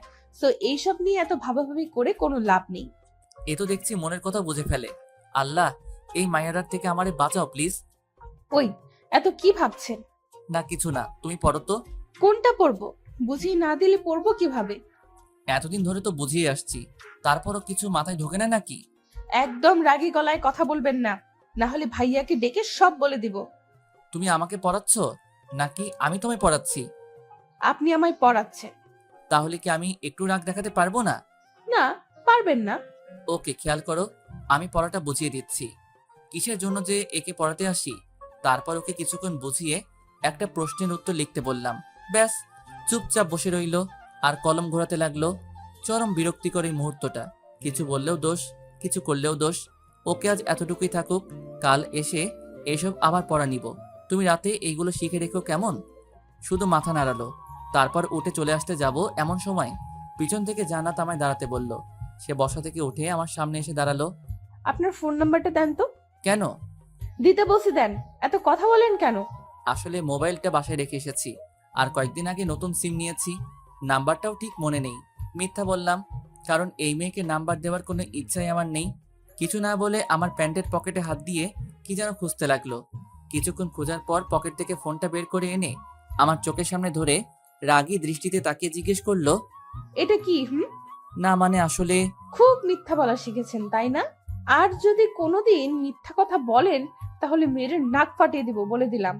ওর কথায় ভয়ে চুপ করে রইলাম। ভাইরে ভাই, কি গুন্ডি মেয়েটা! স্যারকে কেউ এসব হুমকি দেয়? এদিকে জান্নাত কিছুক্ষণ ফোন নিয়ে কি যেন করলো, তারপর আবার ফোনটা আমার পকেটে ঢুকিয়ে দিল। রাতে ফোন দিলে ফোন ধরবেন ওকে? আমি কেন তোমায় ফোন ধরবো? ধরতে হবেই, না হলে কপালে দুঃখ আছে। দেখো, তুমি আমার ছাত্রী আর আমি তোমার স্যার। আমাদের মধ্যে এছাড়া অন্য কোনো সম্পর্ক হবে না। সময় হলে এমনিতেই হয়ে যাবে। আর কিছু না বলে জান্নাতের বাসা থেকে বের হয়ে আসলাম। জানি এই মেয়ের সাথে কথা বলে লাভ হবে না। বাসায় এসে ফ্রেশ হয়ে রুমে বসে আছি। কিছুক্ষণ পর আম্মু এসে রাতের খাবারের জন্য ডাক দিয়ে গেলেন। তারপর নিচে গিয়ে খাওয়া দাওয়া করে আবার উপরে চলে আসলাম। রুমে এসে দেখি ফোনের স্ক্রিন থেকে আলো জ্বলছে। কাছে গিয়ে দেখি জান্নাত নামে সেভ করা একটা নাম্বার থেকে কল এসেছে। বুঝতে বাকি রইল না যে কে কল করেছে। প্রথমবার ধরলাম না, কল কেটে গেলে সাথে সাথে আবার কল চলে আসলো। বুঝেছি কল না ধরে কোনো উপায় নেই, বাধ্য হয়ে কল রিসিভ করতেই হলো। ওই, আপনার ফোন ধরতে এত সময় লাগে কেন? হ্যাঁ, এতক্ষণ ধরে কি করতেছিলেন? সরি, কে আপনি? ঠিক চিনলাম না। আচ্ছা, এখন আমায় চিনতে পারছেন না তাই না? কালকে পড়াতে আসবেন না, তখন বুঝাবো মজা। আরে আরে, আমি তো মজা করছিলাম। আমিও। আচ্ছা, রাতে খেয়েছেন? হুম। আমি খেয়েছি কিনা জানতে চাইবেন না? জেনে কি করব? ওকে, জানতে হবে না। আচ্ছা, আপনার ফেসবুক আইডির পাসওয়ার্ড দেন তো। এই মেয়ে, তুমি আমার বউ নাকি গার্লফ্রেন্ড যে তোমায় আমার আইডির পাস দিব? আর তাছাড়া আমি ফেবু ইউজ করি না। আপাতত গার্লফ্রেন্ড বলতে পারে, তবে কিছুদিন পর বউ হয়ে যাব। আর কথায় কথায় মিথ্যা বলা বাদ দেন, কারণ আপনার ফোন হাতে নিয়ে প্রথমেই আপনার আইডিতে ঢুকে আমার আইডিতে ফ্রেন্ড রিকোয়েস্ট পাঠিয়ে দিয়েছিলাম। এই তো দেখছি অনেক চালাক। চুপ বেয়াদব মেয়ে কোথাকার। লজ্জা করে না স্যারকে এসব বলতে? হুম, স্যারকে বলতে তো লজ্জা করবেই, কিন্তু আপনি আমার স্যার না, আপনি তো আমার থাক, বললাম না। এখন লক্ষ্মী ছেলের মতো আপনার আইডির পাসওয়ার্ড দিয়ে দেন, না হলে পরে কিন্তু পস্তাতে হবে। দিব না, তুমি ফোন রাখো, না হলে আমি রেখে দিব। ভুলেও এই কাজ করবেন না, কারণ ভাইয়ার কাছে আপনার কথা বললে ভাইয়া এক্ষুনি আপনাকে আপনার বাসা থেকে তুলে আনতে পারবে। ওকে, বলো তোমার ভাইয়াকে যা বলার। আমি কাউকে ভয় পাই না। ওকে, একটু ওয়েট করেন। বলেই জান্নাত ওর ভাইয়াকে ডাকতে লাগলো। এই মেয়ে তো দেখছি সত্যি সত্যি ডাক দিচ্ছে। কাল ভার্সিটিতে দেখা হবে। কিছু না বলে ফোনটা কেটে দিলাম। তারপর মোবাইলটা একপাশে রেখে ঘুমিয়ে পড়লাম। পরের দিন সকালবেলা অনেক তাড়াতাড়ি ঘুমটা ভেঙে গেল। সময় কাটছে না দেখে মোবাইলটা হাতে নিয়ে একটু ফেবুতে লগ ইন করলাম। ফেবুতে ঢুকতেই আমার চোখ কপালে ওঠার পালা। এ আমি কি দেখছি? এটা কিভাবে হলো? আমার এত স্বাদের আইডি। কারণ জান্নাত হয়তো গতকাল রাতে আইডির পাস নিয়ে আইডিটা ডিঅ্যাক্টিভেট করে রেখেছে, যার ফলে আজ আইডিতে ঢুকতে পারছি না। তারপর আবার আইডিটা অ্যাক্টিভেট করে আইডিতে ঢুকে দেখি অনেক মেয়েদের ব্লক করে রাখা হয়েছে, যারা আমায় অযথাই মেসেজ দিত। আমি অবশ্য ওদের কারোর সাথেই কথা বলতাম না। কিছুক্ষণ পর ভার্সিটি যাওয়ার সময় হয়ে এলে রেডি হয়ে নিলাম। তারপর বাসা থেকে বের হয়ে সোজা ভার্সিটিতে চলে এলাম। ক্লাসে বসে আছি আর সবাইকে পড়াচ্ছি। এমন সময় জান্নাতের দিকে তাকাতেই দেখি মেয়েটা আমার দিকে তাকিয়ে মিটমিট করে হাসছে। ওর হাসি দেখে আমার গা জ্বলছে। তারপর ক্লাসটা করিয়ে চলে আসলাম অন্য ক্লাসে। এইভাবে একের পর এক ক্লাস শেষ করে আরেক ক্লাসে গিয়ে ক্লাস করাতে লাগলাম। ভার্সিটি ছুটি হয়ে গেলে সকল ছাত্রছাত্রীরা একে একে বাসায় চলে যেতে লাগলো। আমি একটা রিক্সা নিয়ে সোজা বাসায় চলে আসলাম। বাসায় এসে হাত মুখ ধুয়ে খাওয়া দাওয়া করে রুমে এসে কিছুক্ষণ রেস্ট নিতে লাগলাম। দেখতে দেখতে সন্ধ্যা হয়ে আসলো। জান্নাতকে পড়ানোর সময় হয়ে গেছে। রেডি হয়ে জান্নাতের বাসায় চলে আসলাম। জান্নাতের রুমে এসে দেখি ও রুমে নেই। আবার ওয়াশরুমের ভিতরে কে যেন নড়াচড়া করছে। হয়তো জান্নাতই হবে। একটা চেয়ার টেনে বসে পড়লাম আর জান্নাতের জন্য ওয়েট করতে লাগলাম। কিছুক্ষণ পর জান্নাত ওয়াশরুম থেকে বেরিয়ে এসে আমার সামনে দাঁড়ালো। গায়ে একটা শর্ট প্যান্ট আর পরনে একটা শার্ট। আরে, আপনি কখন আসলেন? এই তো একটু আগে। ও সরি, আসলে গোসল করতেছিলাম, তাই একটু লেট হয়ে গেল। না ঠিক আছে। আপনি ওই দিকে তাকিয়ে কথা বলছেন কেন? আমার দিকে তাকান। অনেক লেট হয়ে গেছে, পড়তে বসো এখন। কিছুক্ষণ কি যেন করলো, তারপর আবার আমার পাশে এসে একটা চেয়ার টেনে বসে পড়লো। আচ্ছা জান্নাত, একটা কথা বলি। বলেন। এইসব ছোট ছোট প্যান্ট আর ছেলেদের মতো গায়ে সবসময় শার্ট না পরলে হয় না? আসলে এসব ছাড়া আমার অন্য কোনো কাপড় নেই। ইসলামে নারীদের জন্য পর্দা ফরজ করা হয়েছে। এখন তুমি যদি মুসলিম হয়ে বিধর্মীদের মতো চলাফেরা করো, তাহলে কি কেউ বলবে যে তুমি মুসলিম পরিবারের মেয়ে? নিশ্চয়, শুধু মাথা নিচু করে বসে আছে। আচ্ছা বাদ দাও, এখন পড়ো। গতকালের পড়া জান্নাতকে আবার দেখতে বললাম। হঠাৎ মনে হলো আইডির কথা। ওকে জিজ্ঞেস করে দেখি ও ডিঅ্যাক্টিভেট করেছিল কিনা। আচ্ছা, তুমি আমার ফেবো আইডি ডিঅ্যাক্টিভেট করেছিলে কেন? আপনার আইডিতে অনেক ময়লা জমেছিল, তাই আইডিটা ডিঅ্যাক্টিভেট করে রেখেছিলাম। কি? আইডিতে আবার ময়লা জমে? মুগ্ধ নয়নে তামিমের দিকে তাকিয়ে ওর হাসিটা দেখে যাচ্ছে। কি হলো, এইভাবে তাকিয়ে আছো কেন? আপনার হাসিটা না খুব সুন্দর। বুঝেছি, এই মেয়ের মাথায় আবার ভূত চড়ে বসেছে। এখন একটু সিরিয়াস হয়ে কথা বলতে হবে। আমার আইডিটা ডিঅ্যাক্টিভেট করেছিলে কেন বলো? বললাম তো ময়লা জমেছিল তাই। আপনি আবার আইডি অ্যাক্টিভেট করেছেন নাকি? করে থাকলেও আবার আমি ডিঅ্যাক্টিভেট করে ফেলবো। আর হ্যাঁ, এই আইডি আর ইউজ করবেন না, নতুন একটা আইডি খুলবেন। ওকে? কেন এই আইডি ইউজ করবো না? আর নতুন আইডি বা কেন খুলবো? কেন, মেয়েদের সাথে লুতুপুতু করতে ভালো লাগে তাই না? ওই আইডিতে তো অনেক মেয়ে, ওরা আপনাকে এত মেসেজ দেয় কেন? আমি কি করে জানবো? আর তাছাড়া আমি তো কোনো মেয়ের সাথে তেমন কথাও বলি না। বলবেনও না। আর এই আইডিটা ভুলেও অ্যাক্টিভেট করবেন না, করলে আপনার খবর আছে। এই তুমি আমার ছাত্রী হয়ে আমাকে হুমকি দিচ্ছ? হ্যাঁ, সেটাই মনে করেন, তবে আমার কথা অমান্য করলে এর শাস্তি অনেক ভয়ঙ্কর হবে। এ কেমন মেয়ে রে ভাই, ছাত্রী হয়ে স্যারকে হুমকি দেয়? গতকালের পড়া শিখেছো? হুম। বাহ, এই প্রথম তুমি কোনো পড়া শিখলে। Very good. আচ্ছা, আজকে কি পড়াবো বলো? এই চ্যাপ্টারের কয়েকটা প্রশ্ন বুঝতেছি না। ওকে দেখো, আমি বুঝিয়ে দিচ্ছি। ওকে কিছুক্ষণ বুঝিয়ে দিয়ে জিজ্ঞেস করলাম বুঝেছে কিনা। সেও সাথে সাথে হ্যাঁ বুঝেছি বলে দিল। অবাক হচ্ছি, আজ হঠাৎ জান্নাত সবকিছু একবারে বুঝে ফেলতেছে কিভাবে। তারপর জান্নাতকে আরো কিছুক্ষণ পড়িয়ে কালকের জন্য কিছু পড়া দিয়ে আজকের মতো ছুটি দিয়ে দিলাম। জান্নাতের বাসা থেকে বের হয়ে আসতেই যাব এমন সময় বাড়ির বাগান থেকে কে যেন আমায় ডাক দিল। চারপাশে তাকিয়ে দেখি রাসেল ভাই কি যেন করছেন আর আমায় ইশারায় ওনার কাছে ডাকছেন। আল্লাহ, উনি আমায় ডাকছেন কেন? গতকাল জান্নাত আমার নামে রাসেল ভাইকে কিছু বলেনি তো? কথাগুলো ভাবছি আর ভয়ে ভয়ে সামনের দিকে এগোচ্ছি। জি ভাইয়া, আমায় ডাকছেন? জান্নাতের পড়া কেমন চলছে? জি ভালোই। আর জান্নাত পড়ায় অনেক ভালো, একবার কিছু বুঝিয়ে দিলে সেটা সহজেই বুঝে ফেলে। একটু পাম দিচ্ছি আর কি। শুনেন স্যার, আমার বোনটাকে কখনো ধমকাবেন না। সে যাই করুক না কেন, ছোট থেকে মা হারিয়ে বড় হয়েছে আমার বোনটা। আজ পর্যন্ত কখনো ওর মায়ের অভাব বুঝতে দেয়নি। আশা করি আপনি এমন কিছু করবেন না যাতে আপনার প্রতি আমার... না না ভাইয়া, আপনি চিন্তা করবেন না, আমি কখনো জান্নাতকে ধমকাবো না। আপনি যেভাবে বলছেন আমি তাকে সেভাবেই পড়াই। কথাগুলো বলে উপরের দিকে তাকাতেই দেখি জান্নাত ওর বারান্দায় দাঁড়িয়ে আছে। আমি ওর দিকে তাকিয়েছি, এটা দেখে সে উপর থেকে আমায় একটা ফ্লাইং কিস করলো। কি মেরে ভাই, নিচে তার ভাই দাঁড়িয়ে আছে, অথচ সে এইসবে না তাকিয়ে ছি ছি। স্যার, আপনি কিছু ভাবছেন? হ্যাঁ, না মানে কিছু না। আমি তাহলে বাসায় যাই। ওকে, যান। আর ওইখানে দাঁড়িয়ে না থেকে ওদের বাসা থেকে বেরিয়ে সোজা আমাদের বাসায় চলে আসলাম। রাতের খাবার খেয়ে শুয়ে আছি, এমন সময় ফোনে জান্নাতের কল আসলো। প্রথমবার রিং হতে হতে কেটে গেল, দ্বিতীয়বার ফোন আসলে ইচ্ছে করে কেটে দেই, কারণ এই মেয়ের সাথে কথা বলার কোনো ইচ্ছেই নেই আমার। এইভাবে কয়েকবার কল কেটে দেওয়ার পর কিছুক্ষণ পর জান্নাতের নাম্বার থেকে ফোনে একটা মেসেজ আসলো। মেসেজটা ছিল এরকম: শেষবারের মতো কল দিব, যদি না ধরেন তাহলে কাল ভার্সিটিতে আসার আগেই হসপিটালের বেডে শুতে হবে। জান্নাতের এরকম মেসেজ দেখে একটু ভয় পেলাম, যেমন মেয়ে বলা যায় না, সত্যি সত্যি কিছু করে ফেলতে পারে। আবার ওর নাম্বার থেকে কল আসলো, এবার সাথে সাথে রিসিভ করলাম। এখন কল ধরলেন কেন? কিসের জন্য কল দিয়েছো বলো? প্রেম করার জন্য গো। দেখো, ঢং করবা না, যা বলা তাড়াতাড়ি বলে ফেলো। আমি ঘুমাবো, কাল আবার ভার্সিটি আছে। আমি ঢং করি তাই না? ওকে যান, কিছু বললাম না, আপনি ঘুমান। তবে তার আগে আমায় একটা ইয়ে দেন। এসব ইয়েটিয়ে আমি বুঝি না, যা বলার ভালো করে বলো। ওকে, একটা পাপ্পি দেন। পারবো না, ফোন রাখো বলছি। রাগ দেখিয়ে লাভ হবে না। আপনি ভালো করেই জানেন আমার উপর রাগারাগি করেছেন, এটা ভাইয়া জানতে পারলে আপনার সাথে কি কি হতে পারে। সো কোনো কথা না বলে যেটা চেয়েছি সেটা দিয়ে দেন।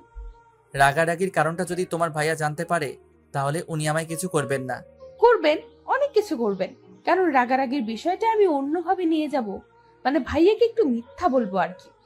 প্লিজ ফোনটা রাখো, আমি ঘুমাবো। যেটা চেয়েছি সেটা দিয়ে দেন, আমি ফোন রেখে দিব।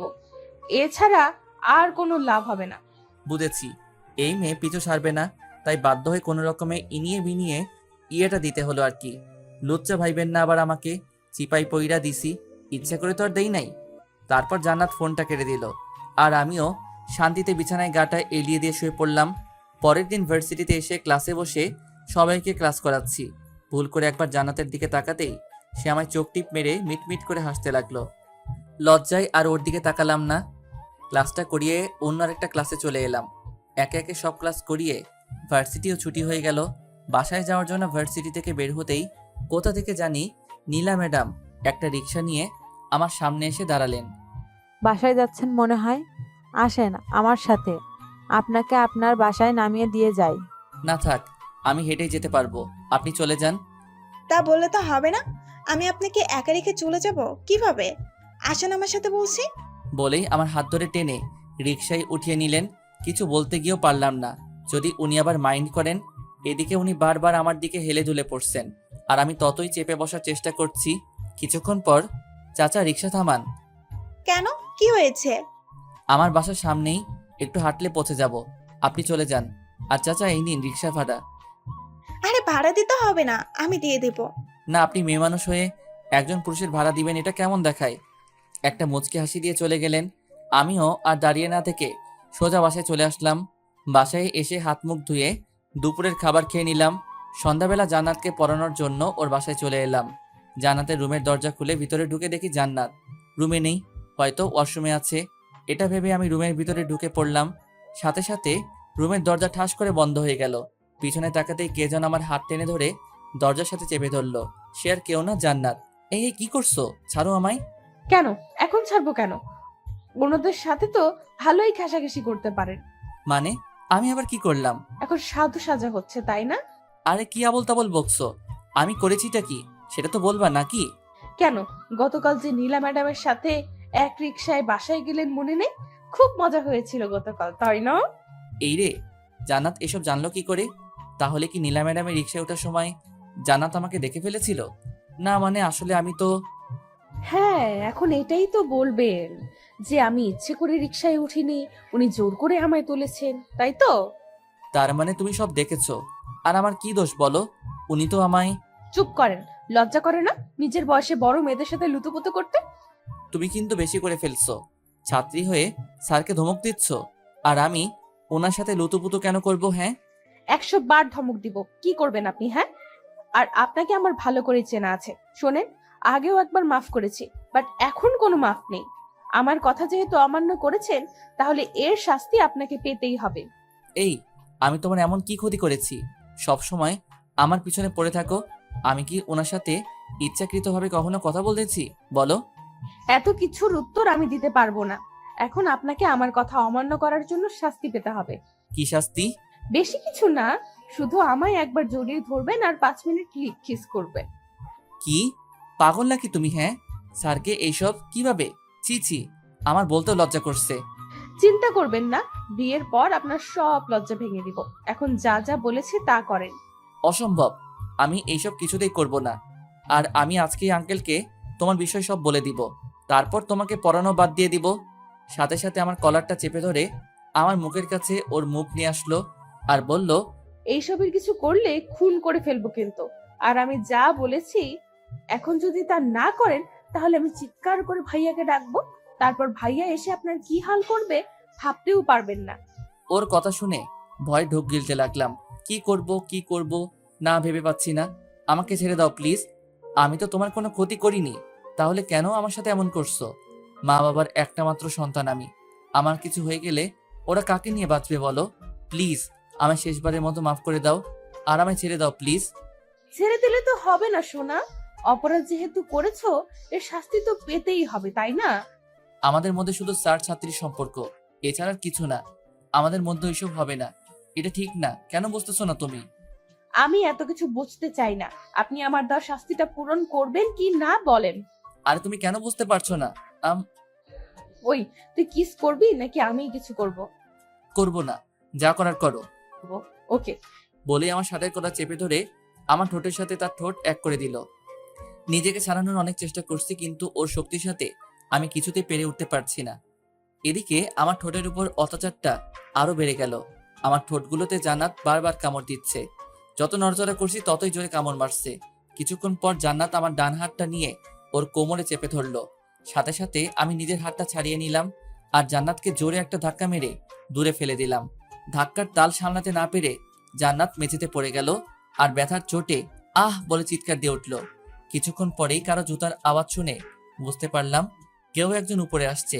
এর কয়েক সেকেন্ড পর কে যেন রুমের বাহির থেকে দরজায় টোকা দিল আর বলল, বোন, কি হয়েছে? তোর চিৎকার দিলি কেন?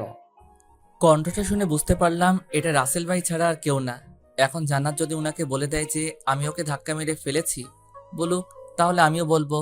না, এসব বললে তো উল্টা উনি আমাকে সন্দেহ করবেন।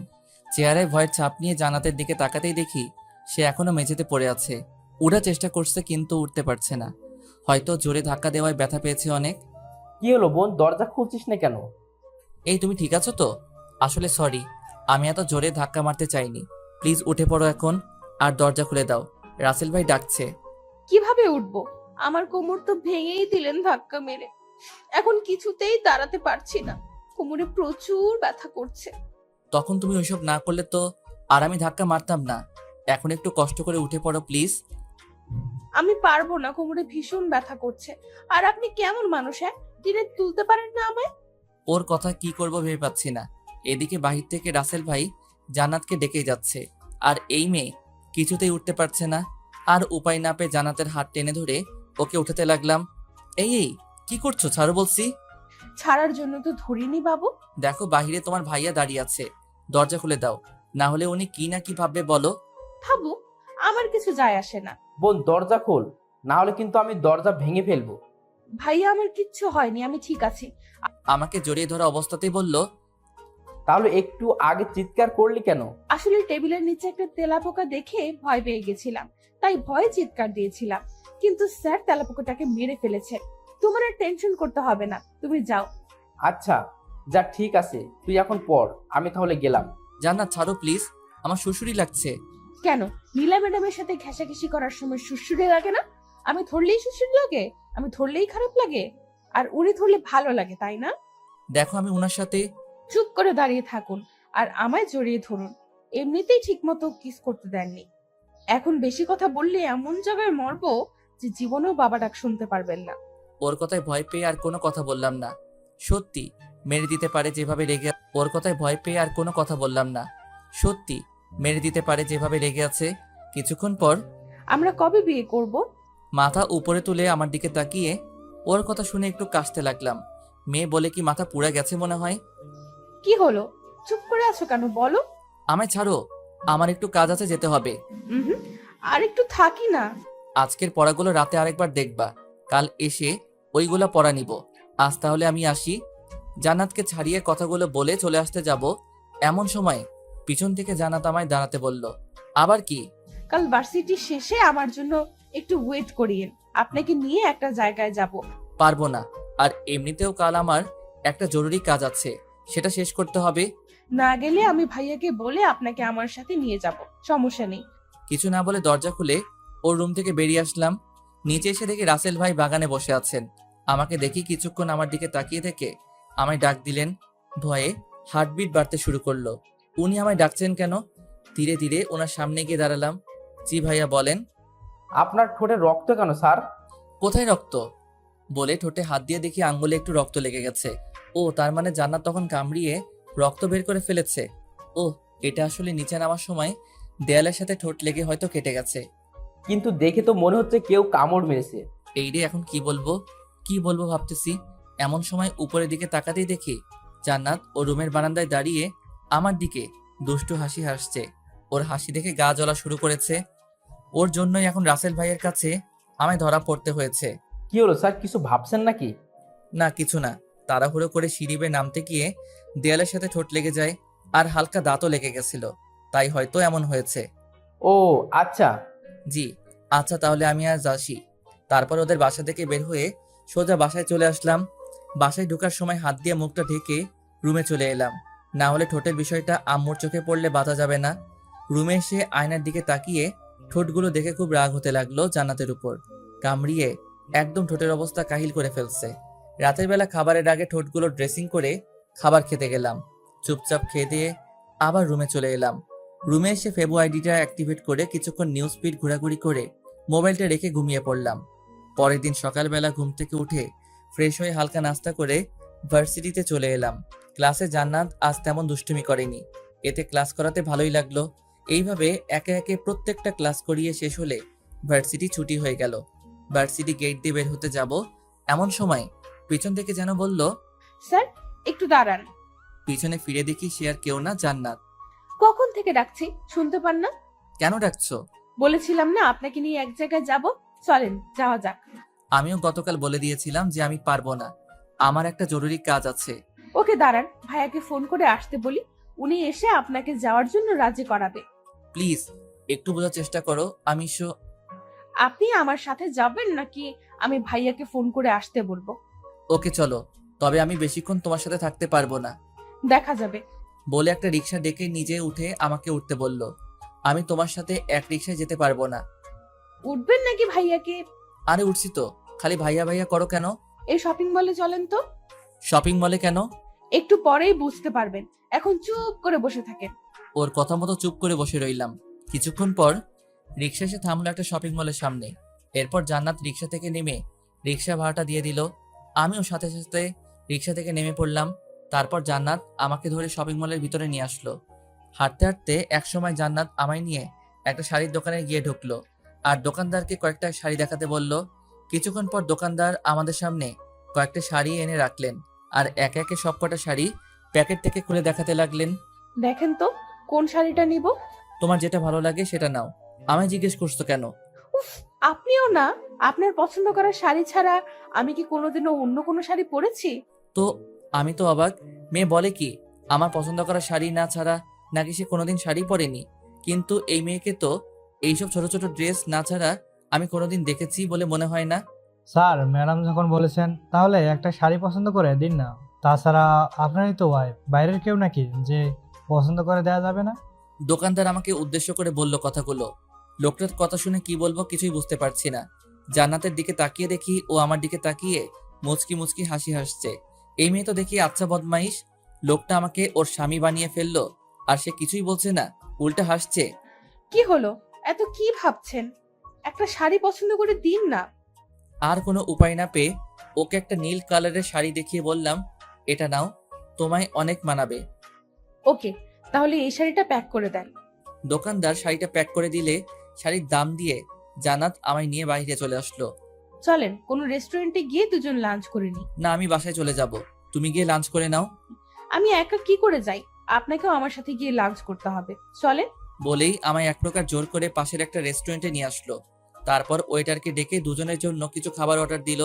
কিছুক্ষণ পর ওয়েটার এসে দুজনকে খাবার দিয়ে গেল আর দুজন যার যার মতো খেতে লাগলাম। খাওয়া দাওয়া শেষ করে বিল মিটিয়ে দুজন বাহিরে চলে আসলাম। সব কাজ তো শেষ, এখন কি আমি বাসায় যেতে পারি? যেতে পারেন, তবে আজ একটু তাড়াতাড়ি পড়াতে আসবেন, ওকে? ওর কথার কোনো উত্তর না দিয়ে একটা রিক্সা নিয়ে সোজা বাসায় চলে আসলাম। বাসায় আসতে আম্মু এসে জিজ্ঞেস করলেন, আজ আসতে তো দেরি হলো কেন? আসলে একটু কাজ ছিল। আচ্ছা, তুই ফ্রেশ হয়ে আয়, আমি টেবিলে তোর জন্য খাবার দিচ্ছি। আম্মু, আমি বাহির থেকে খেয়ে এসেছি। আচ্ছা, তাহলে রুমে গিয়ে রেস্ট নে। আচ্ছা বলে সোজা রুমে চলে এলাম। রুমে এসে ফ্রেশ হয়ে বিছানায় শুয়ে শুয়ে কিছুক্ষণ ফেসবুকিং করতে লাগলাম। এইভাবে বিকালটা কেটে গেল। সন্ধ্যাবেলা জান্নাতকে পড়ানোর জন্য ওর বাসায় চলে এলাম। জান্নাতের রুমের কাছে এসে দরজাটা খুলে ভিতরে ঢুকে সামনে তাকাতেই আমি অবাক, কারণ সামনে জান্নাত শাড়ি পরা অবস্থায় দাঁড়িয়ে আছে। শাড়িতে ওকে ভীষণ সুন্দর লাগছে। কেন জানি ওর থেকে চোখ ফেরাতেই পারছি না। এক পলকে ওর দিকে তাকিয়ে আছি। কি হলো স্যার, এমন করে কি দেখছেন? হঠাৎ জান্নাতের কথায় বাস্তবে ফিরলাম। দেখি ও আমার দিকে দুষ্টুমি ভরা চোখে তাকিয়ে আছে। না মানে আসলে তোমাকে আজ শাড়িতে ভীষণ সুন্দর লাগছে বলেই জিভে কামড় দিলাম। হাই হাই, মুখ ফসকে কি বলে ফেললাম। এখন জান্নাত কি না কি ভাববে। কি সত্যিই আমার সুন্দর লাগছে? হুম। আপনার পছন্দ করা শাড়ি পরেছি যে, সুন্দর লাগবে না কেন? আজ কি তাহলে পরবা না? পরবো তো। আর আপনি দাঁড়িয়ে আছেন কেন, বসেন। তারপর একটা চেয়ার টেনে টেবিলের পাশে গিয়ে বসে পড়লাম। জান্নাত একটা চেয়ার টেনে আমার সামনের চেয়ারে বসে পড়লো। তা আজ হঠাৎ শাড়ি পরলে যে, কোথাও যাওয়া নাকি? না, এমনিতেই পরেছি। ও আচ্ছা, তা গতকালের পড়া শিখা হয়েছে? হুম। ওকে, তাহলে আজকে নতুন কিছু পড়াই। একদিন না পড়লে কি মানে আজকে পরবো না। পড়বা না যখন তাহলে আগে বললেই তো হতো, আমি আর আসতাম না। ওকে, তাহলে আমি চলে যাই। না, আপনি কোথাও যেতে পারবেন না। তাহলে কি করব? বসা থেকে উঠে এসেই আমার কোলে বসে পড়লো আর বলল, কেন, আমার সাথে আজ গল্প করবেন? এটা কেমন অসভ্যতা? গল্প করবে যখন তাহলে আমার কোলে বসেছো কেন?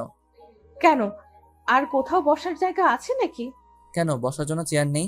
চেয়ারে গিয়ে বসো আর আমার কোল থেকে নামো। নামবো না। কি করবেন আপনি? দেখো, তুমি কিন্তু বেশি বাড়াবাড়ি করে ফেলছো। কোথায় বাড়াবাড়ি করলাম? কোল থেকে নামো বলছি।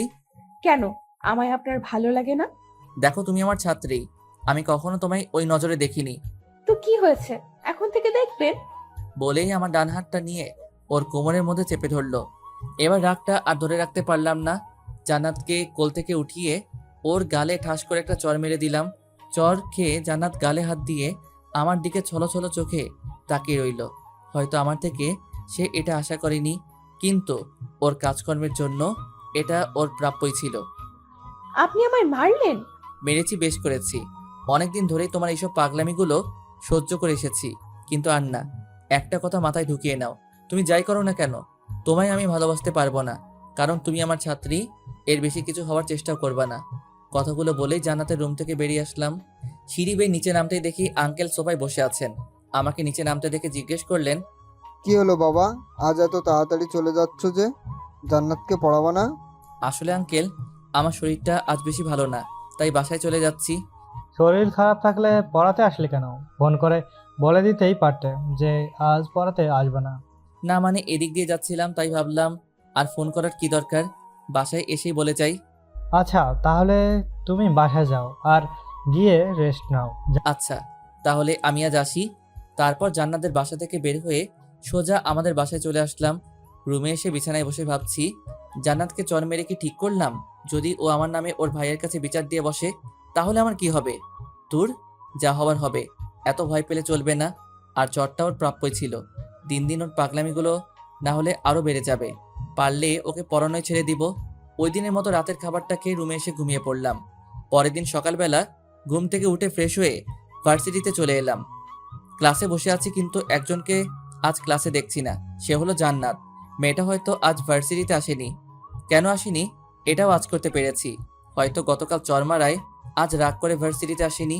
না আসলে নাই, তাতে আমার কি। একের পর এক ক্লাস করাতে লাগলাম, কিন্তু আজ কিছুই ভালো লাগছে না।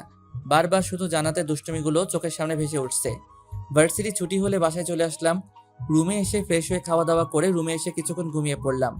বিকেলবেলা ঘুম থেকে উঠে মসজিদে গিয়ে নামাজ পড়ে কিছুক্ষণ বাইরে হাঁটাহাঁটি করে বন্ধুদের আড্ডায় চলে আসলাম। আজকে জান্নাতকে পড়াতে যাব না, তাই বন্ধুদের আড্ডায় এসে ওদের সাথে কিছুক্ষণ জমি আড্ডা দিলাম। অনেক দিন পর ওদের সাথে দেখা, তাই সহজে ছাড়তে চাইনি।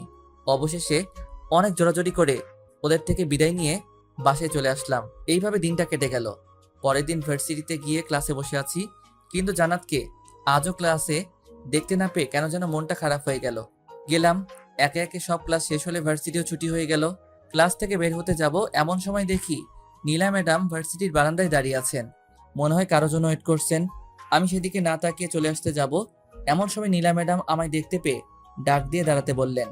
এরপর আমার সামনে এসে দাঁড়িয়ে বললেন, চলো, তোমার সাথে আমার কিছু কথা আছে। কিছু না বলে বিছানায় গিয়ে শুয়ে পড়লো।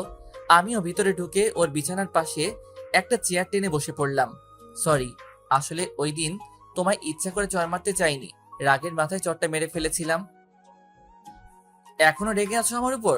আচ্ছা, এই দেখো আমি কান ধরলাম, আর কখনো তোমায় মারবো না, প্রমিস। আরে বাবা, সরি বললাম তো। আর তুমি নাকি সকাল থেকে কিছুই খাও নাই, এটা কি সত্যি? কেন খাও নাই? আমার ইচ্ছা, আমি খাবো না, তাতে আপনার কি? ঠিকই তো, তুমি না খেলে আমার কি। ওকে, তাহলে আমি আর থেকে কি করব, চলে যাই নাকি? শুয়া থেকে উঠে আমার দিকে তাকালো আর বলল, আমায় কষ্ট দিতে আপনার ভালো লাগে, তাই না? ওর চেহারা দেখে যেন ওকে চিনতেই পারছি না। এই 2 দিনে মেয়েটা এত শুকিয়ে গেছে, কি আর বলবো। আর চোখের নিচে হালকা কালিও জমে গেছে, আর চোখ দুটো লাল হয়ে আছে।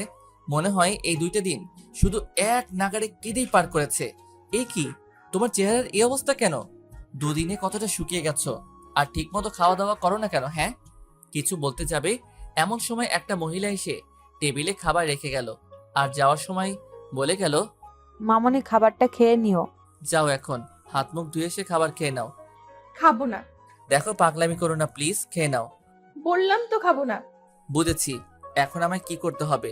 বসা থেকে উঠে ওয়াশরুমে গিয়ে হাতটা ধুয়ে আবার ওর পাশে এসে বসে পড়লাম, আর প্লেট থেকে এক লোকমা খাবার নিয়ে ওর মুখের সামনে ধরে বললাম, হা করো, আমি তোমায় খাইয়ে দিচ্ছি। আমার খিদে নেই। চুপ, আর একটা কথা বলবা না। খেতে বলছি না, হাঁ করো। ধমক শুনে ভয়ে ভয়ে হাঁ করে ফেললো। আমিও ওকে এই সুযোগে খাবার খাইতে দিতে লাগলাম। একদম বাচ্চাদের মতো মুখ ফুলিয়ে খাচ্ছে। দেখে মনেই হবে না যে এই মেয়ে ভার্সিটিতে পড়ে। ওকে খাওয়ানো শেষ করে হাত ধুয়ে এসে ওকে জিজ্ঞেস করলাম, আজ কি পড়বা? বুঝেছি হয়তো পড়বে না। আচ্ছা তাহলে আমি যাই। আর হ্যাঁ, কাল কিন্তু ভার্সিটিতে যাবা। 2 দিন ধরে তো যাওয়া হচ্ছে না। নীলা ম্যাডাম কি সত্যিই আপনাকে প্রপোজ করেছে? আরে না, তখন দরজা খোলার জন্য কথাটা বলেছিলাম। ও, হুম, আচ্ছা তাহলে আমি যাই। আর কাল ভার্সিটিতে আসবা কিন্তু। বলেই ওর রুম থেকে বেরিয়ে আসলাম। নিচে আসতেই আঙ্কেল আমায় দেখে বললেন, জান্নাত খাবার খেয়েছে? জি আঙ্কেল, খেয়েছে। আর আজ না কেউ পড়বে না, তাই বাসায় চলে যাচ্ছি। যাক, মেয়েটা খাবার খেয়েছে তাহলে। আচ্ছা বাবা, তুমি যাও, আর কালোকে পড়াতে আসবে কিন্তু। আচ্ছা আঙ্কেল। তারপর জান্নাতের বাসা থেকে বের হয়ে আমাদের বাসায় চলে এলাম। বাসায় এসে নিজের রুমে যাওয়ার সময় ড্রয়িং রুমে চোখ পড়তে কিছুটা অবাক হলাম। কারণ ড্রয়িং রুমে নীলা ম্যাডাম বসে আছেন, আর ওনার সাথে একজন ভদ্রলোক আর মহিলাও আছেন। হয়তো ওনার মা বাবা হবে। ওদের সাথে আব্বু বসে আছেন আর কি যেন কথা বলছেন। আমি ড্রয়িং রুমে ঢুকতেই নীলা ম্যাডাম আর ওনার সাথে আসা মহিলা আর লোকটা উঠে চলে যেতে লাগলেন। যাওয়ার সময় নীলা ম্যাডাম আমার দিকে তাকিয়ে মন মরা একটা হাসি দিয়ে চলে গেলেন। কিছু বুঝতে না পেরে আমি আব্বুর দিকে প্রশ্নবোধক দৃষ্টিতে তাকিয়ে জিজ্ঞেস করলাম, ওরা এইখানে কেন এসেছিল? মেয়েটা নাকি তোমায় ভালোবাসে, তাই ওর মা বাবাকে সাথে নিয়ে এসেছি তোমার সাথে ওর বিয়ে দেওয়ার জন্য। তুমি ওদের কি বলেছো? তুমি তো জানোই যে আমি আমার এক বন্ধুর মেয়ের সাথে অনেক আগে থেকেই তোমার বিয়ে ঠিক করে রেখেছি। ওদেরকে বুঝিয়ে বলেছি বিষয়টা, ওরাও বুঝে গেছে, তাই আর কোনো কথা বলিনি। তা তোমার এই বন্ধুটা কে আব্বু? কখনো তো দেখলাম না ওনাকে। সময় হলে দেখতে পারবা, এখন তোমার রুমে যাও। আর কিছু না বলে সোজা নিজের রুমে চলে এলাম। আব্বুর সব বন্ধুকে আমি কম বেশি চিনি, কিন্তু আমার জানা মতে ওদের কোনো মেয়ে নেই যার বিয়ের বয়স হয়েছে। তাহলে ওনার ওই বন্ধুটা কে হতে পারে? ওই দিনের মতো রাতের খাবারটা খেয়ে রুমে এসে ঘুমিয়ে পড়লাম। পরের দিন সকালবেলা ঘুম থেকে উঠে ভার্সিটিতে চলে এলাম। ক্লাসে দেখি আজ জান্নাতও ক্লাসে উপস্থিত আছে। ওকে দেখে খুব খুশি হলাম। জানি না কেন ক্লাস করানোর সময় জান্নাত চুপ করে মনোযোগ সহকারে ক্লাস করছিল। জান্নাতের এমন পরিবর্তন দেখে খুব ভালো লাগলো। কিছুক্ষণ পর বেল বেজে উঠলে সবাইকে কিছু পড়া দিয়ে অন্য ক্লাসে চলে গেলাম। এইভাবে দিনটা কেটে গেল। ভার্সিটি থেকে বাসায় এসে খেয়ে দিয়ে রুমে এসে কিছুক্ষণ রেস্ট নিলাম। দেখতে দেখতে বিকেল হয়ে আসলো, তাই জান্নাতকে পড়ানোর জন্য ওদের বাসায় চলে আসলাম। জান্নাতের রুমে এসে দেখি ও একটা বই নিয়ে টেবিলে বসে বসে পড়ছে। যাকে কোনোদিন ঠিকমতো পড়তে দেখলাম না, সেই আজ এত মনোযোগ দিয়ে পড়ছে। অবাক না হয়ে আর পারা গেল না। তারপর ওর কাছে গিয়ে জিজ্ঞেস করলাম, কি করছো? ক্লাসের পড়াটা ঠিক বুঝতে পারছি না, সেটাই দেখছি। কই কোনটা বুঝো নাই, দেখাও তো। এই যে এইটা। তারপর ওকে ওই পড়াটা বুঝিয়ে দিলাম। কিন্তু আশ্চর্যের ব্যাপার, ওকে বোঝাতে আজ এত কষ্ট লাগে কি কারণ? ও একেবারে বুঝে ফেলেছে। ওর এমন পরিবর্তনে আমি অবাকের উপর অবাক হচ্ছি। ওই দিনের মতো জান্নাতকে পড়িয়ে বাসায় চলে আসলাম। এইভাবে কাটতে লাগলো আমাদের দিনকাল। দেখতে দেখতে কেটে গেল কয়েকটা মাস। এই কয়েক মাসে জান্নাত একেবারে বদলে গেছে। আগের মতো আর আমার সাথে দুষ্টুমি করে না। কোনো কিছু বললে ওর ভাইয়ের নামে ভয় দেখায় না। সবসময় পড়াশোনা নিয়ে পড়ে থাকে। ক্লাসেও এখন মনোযোগ দিয়ে ক্লাস করে। জান্নাতের এমন পরিবর্তনে আমি অনেকটা খুশি হয়েছি, কিন্তু ওর দুষ্টুমিগুলো এখন খুব মিস করছি। হয়তো আমিও এই কয় মাসে ওর মায়ায় পড়ে গেছি। আর হ্যাঁ, আরেকটা কথা, এর মধ্যে জান্নাতের প্রথম বর্ষের পরীক্ষাও হয়ে গেছে। আর জান্নাত ক্লাসের মধ্যে প্রথম স্থান অর্জন করেছে। নীলা ম্যাডামও এখন আমার সাথে তেমন কথা বলেন না। দেখা হলে মাঝে মধ্যে শুধু ভালো মন্দ জিজ্ঞেস করেন, এই আর কি। সবকিছুর মধ্যে দিয়ে ভালোই চলছিল দিনকাল। তারপর হঠাৎ একদিন রাতের বেলা টেবিলে বসে সবাই মিলে খাবার খাচ্ছি, এমন সময় আব্বু বললেন, তোমাকে তো আগে থেকেই বলে রাখা হয়েছে যে আমার বন্ধুর মেয়ের সাথে তোমার বিয়ে ঠিক করে রেখেছি আমি। এখন আমি চাচ্ছি তোমার বিয়ে দিয়ে বাড়িতে নতুন বৌমা আনতে। এত তাড়াতাড়ি বিয়েটা না দিলে হয় না? আর তাছাড়া তোমার মা সারাদিন একা একা বাড়িতে কত কাজ করে, একজন মানুষের দ্বারাই একা এত কাজ কিভাবে সম্ভব ভেবে দেখছো কোনোদিন? আর তাছাড়া আজ তুমি ভার্সিটিতে থাকাকালীন আমি বাসায় এসে দেখি তোমার আম্মুর শরীরটা বেশি ভালো না। শেষে ডাক্তার আনিয়ে জানতে পারলাম তোমার আম্মু প্রেশার লো হয়ে পড়েছিল। ডাক্তার কিছু ওষুধ লিখে দিয়েছে আর বলে গেছে বেশি কাজ না করতে। এখন এই পরিস্থিতিতে কি করা যায় তুমিই বলো? তাহলে একটা কাজের মেয়ে রেখে দিলেই তো হয়, সারাদিন আম্মুর সাথে কাজ করবে। আর কাজের মেয়ে রাখা গেলে অনেক আগেই রেখে দিতাম, কিন্তু বাইরের মানুষ কি কখনো এই বাড়িকে নিজের মতো করে দেখবে? তাই আমি চাচ্ছি তোমার বিয়ে দিয়ে বাড়িতে নতুন বৌমা আনতে। তাহলে তোমার আম্মুর কাজের কষ্টটা একটু কম হবে। কিন্তু কোনো কিন্তু টিন্তু শুনতে চাচ্ছি না। আমি যার সাথে তোমার বিয়ে ঠিক করে রেখেছি তাকে তোমার বিয়ে করতে হবে। অন্য কাউকে বিয়ে করার কথা বললে আমরা তাকে মেনে নিব না। কিন্তু যার সাথে আমার বিয়ে হবে সে কে? তাকে তো কখনো দেখিনি, এমনকি চিনিও না। একজনের ব্যাপারে না জেনে শুনে তাকে বিয়ে করে ফেলবো? মেয়ে অনেক ভালো আর ভদ্র, আমার তাকে দেখা আছে। তোমাকে আর আলাদা করে দেখতে হবে না। তারপরও যদি... তুমি কিন্তু আমার মুখের উপর কথা বলা শুরু করে দিয়েছো। সরি। আর মেয়েটা ছোট থেকে মা হারা, তাই আমরা চাচ্ছি তোমার সাথে ওকে বিয়ে দিয়ে একেবারে আমাদের কাছে রেখে দিই। ওকে, তোমার যেটা ভালো মনে হয়। এখন খাও। আর কিছুদিনের মধ্যেই তোমাদের বিয়ের কাজ শেষ করে ফেলবো। আর কিছু না বলে খাওয়া শেষ করে নিজের রুমে চলে আসলাম। সত্যি বলতে এই কয়দিনে জান্নাতের প্রতি আমিও একটু দুর্বল হয়ে পড়েছি। তাই বিয়ের কথা বলায় তখন আব্বুর কথায় রাজি হতে পারিনি। কিন্তু জান্নাত তো আমার ছাত্রী, ওর সাথে আমার কিভাবে? না, এইসব আর ভেবে লাভ নেই, যা হবার হবে। পরের দিন সকালবেলা ঘুম থেকে উঠে ফ্রেশ হয়ে নাস্তা করে নিলাম, তারপর রেডি হয়ে ভার্সিটিতে চলে এলাম। জান্নাতকে আজ ভীষণ খুশি খুশি লাগছে, জানি না কেন। এমনকি মেয়েটা ক্লাসেও সারাক্ষণ খুশি খুশি ভাব নিয়েছিল। আবার পরিবর্তন ঘটলো নাকি ওর? ভার্সিটি শেষে ওই দিনের মতো বাসায় চলে আসলাম। বাসায় এসে ফ্রেশ হয়ে খাওয়া দাওয়া করে রুমে এসে কিছুক্ষণ ঘুমিয়ে পড়লাম। সন্ধ্যাবেলা ঘুম থেকে উঠে হাত মুখ ধুয়ে জান্নাতকে পড়ানোর জন্য ওর বাসায় চলে এলাম। জান্নাতের রুমে এসে দেখি জান্নাত কি যেন ভাবছে আর একা একা হাসছে। মেয়েটা পাগল হলো না তো? ধ্যান ভেঙে সামনে তাকিয়ে আমায় দেখতে পেয়ে বসা থেকে উঠে দাঁড়ালো। দাঁড়িয়েছেন কেন, বসেন। কিছু না বলে একটা চেয়ার টেনে বসে পড়লাম। জান্নাত তো একটা চেয়ার টেনে আমার সামনাসামনি বসে পড়লো। আচ্ছা জান্নাত, একটা কথা বলি। জি বলেন। আজ তোমায় এত খুশি খুশি লাগছে কেন? আজ কি কোনো বিশেষ দিন যার জন্য তুমি এত খুশি? আজ আমি অনেক খুশি, তবে আজ কোনো বিশেষ দিন নয়। খুব শীঘ্রই সেই বিশেষ দিনটা আসতে চলেছে। সেই বিশেষ দিনটা কি জানতে পারি? না, এখন বলা যাবে না। ওকে থাক, বলতে হবে না। এখন বই বের করো। তারপর জান্নাতকে কিছুক্ষণ পড়িয়ে ছুটি দিয়ে দিলাম। জান্নাতের বাসা থেকে বের হয়ে আসতে যাব, এমন সময় ড্রয়িং রুম থেকে আঙ্কেল আমায় ডাক দিলেন। আমিও চুপচাপ ওনার সামনে গিয়ে দাঁড়ালাম। জি আঙ্কেল, কিছু বলবেন?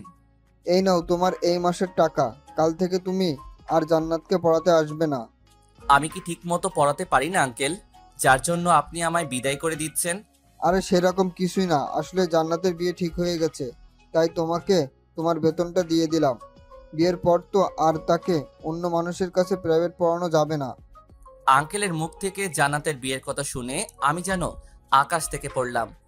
আবার খুব কষ্ট হচ্ছে জান্নাতের বিয়ের কথা শুনে। হয়তো জান্নাতকে চিরতরে হারিয়ে ফেলবো। তাই বিয়েটা কবে হচ্ছে আঙ্কেল? সপ্তাহের মধ্যেই বিয়ের তারিখ নির্ধারিত করা হবে। বিয়ের কার্ড এখনো ছাপানো হয়নি, তবে ছাপিয়ে তোমার বাসায় অবশ্যই বিয়ের কার্ড পাঠানো হবে। তোমাকে কিন্তু বিয়েতে অবশ্যই আসতে হবে। জি আঙ্কেল, অবশ্যই আসবো। আজ তাহলে আমি আসি, ভালো থাকবেন। আসসালামু আলাইকুম। কথাগুলো বলেই জান্নাতের বাসা থেকে বেরিয়ে আসলাম। রাস্তা দিয়ে হাঁটছি আর জান্নাতের দুষ্টুমিগুলোর স্মৃতি মনে করছি। হয়তো আর কোনোদিন জান্নাতের সাথে দেখা হবে না, এমনকি ওর দুষ্টুমিগুলোও আর দেখতে পাবো না। খুব মিস করব জান্নাতকে আর ওর দুষ্টুমি মাখা দিনগুলোকে। ভাবতে ভাবতে চোখের কোণায় কখন যে পানির ফোঁটা চলে এসেছে খেয়ালই নেই। ওই দিন রাস্তায় রাস্তায় ঘুরে বেড়াতে লাগলাম। বাসায় এলাম একদম শেষ রাত্রে। এসেই আম্মুর বকা শুনতে হলো, কিন্তু সেই দিকে আমার কোনো ধ্যান নেই। শুধু জান্নাতকে নিয়ে ভেবে চলেছি আমি। ওই দিন রাতের খাবার না খেয়ে ঘুমিয়ে পড়লাম। আম্মু অনেকবার জিজ্ঞেস করেছিল কি হয়েছে আমার। আমিও বলে দিয়েছি শরীরটা বেশি ভালো না, তাই খাবো না। এইভাবে কেটে গেল আরও কিছুদিন। জান্নাত এখন সবসময় হাসি খুশি থাকে। একবার ভেবেছিলাম ওকে নিজের মনের কথাটা বলে দিব, কিন্তু তার হাসি খুশি চেহারাটা দেখে তাকে আর কষ্ট দিতে মন চায়নি। ওই দিন রাতে খাবার শেষে আব্বু আমায় ডেকে বললেন 2 সপ্তাহ পর নাকি আমার বিয়ে।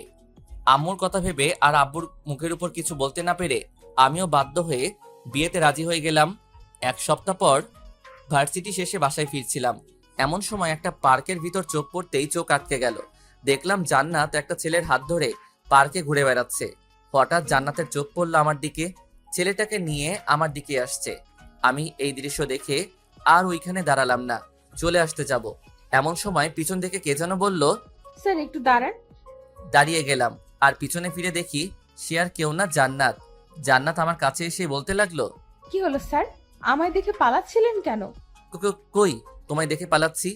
আর তুমি যে এইখানে আমি দেখিনি। একদম মিথ্যা বলবেন না। আমি দেখেছি আপনি অনেকক্ষণ ধরে এখানে দাঁড়িয়ে থেকে আমায় দেখছিলেন। না, আসলে তুমি ভুল দেখেছো। আমি তো এইমাত্র এদিক দিয়ে যাচ্ছিলাম, এমন সময় তুমি আমায় ডাক দিয়ে দাঁড়াতে বললে। হতেও পারে। তা এদিক দিয়ে কোথায় যাচ্ছেন? এই তো বাসায় যাচ্ছি। তা তুমি এখানে কি করছো? আর তোমার সাথে এই ছেলেটা কে? অনেকদিন ধরে কোথাও ঘোরা হচ্ছে না, তাই একটু ঘুরতে আসলাম আর কি। আর ওর সাথে আপনার পরিচয় করিয়ে দিই। এ হচ্ছে আমার হবু বর। আর সানি, এ হচ্ছে আমার প্রাইভেট টিচার। আগে উনিই আমায় প্রাইভেট পড়াতেন। ও, অনেক মানিয়েছে তোমরা দুজনকে। কথাটা হাসি মুখে বললেও কেন জানি মনে খুব আঘাত পেলাম। মনে হচ্ছে কেউ চুরি দিয়ে কলিজা কেটে নিয়ে যাচ্ছে। স্যার, 2 দিন পর আমার বিয়ে। আপনাকে কিন্তু বিয়েতে অবশ্যই আসতে হবে। আচ্ছা, আসবো। এখন তাহলে আমি যাই, বাসায় একটু কাজ আছে। আচ্ছা, তাহলে যান। তারপর ওইখান থেকে সোজা বাসায় চলে আসলাম। এসেই রুমে গিয়ে দরজা লাগিয়ে বিছানায় শুয়ে পড়লাম।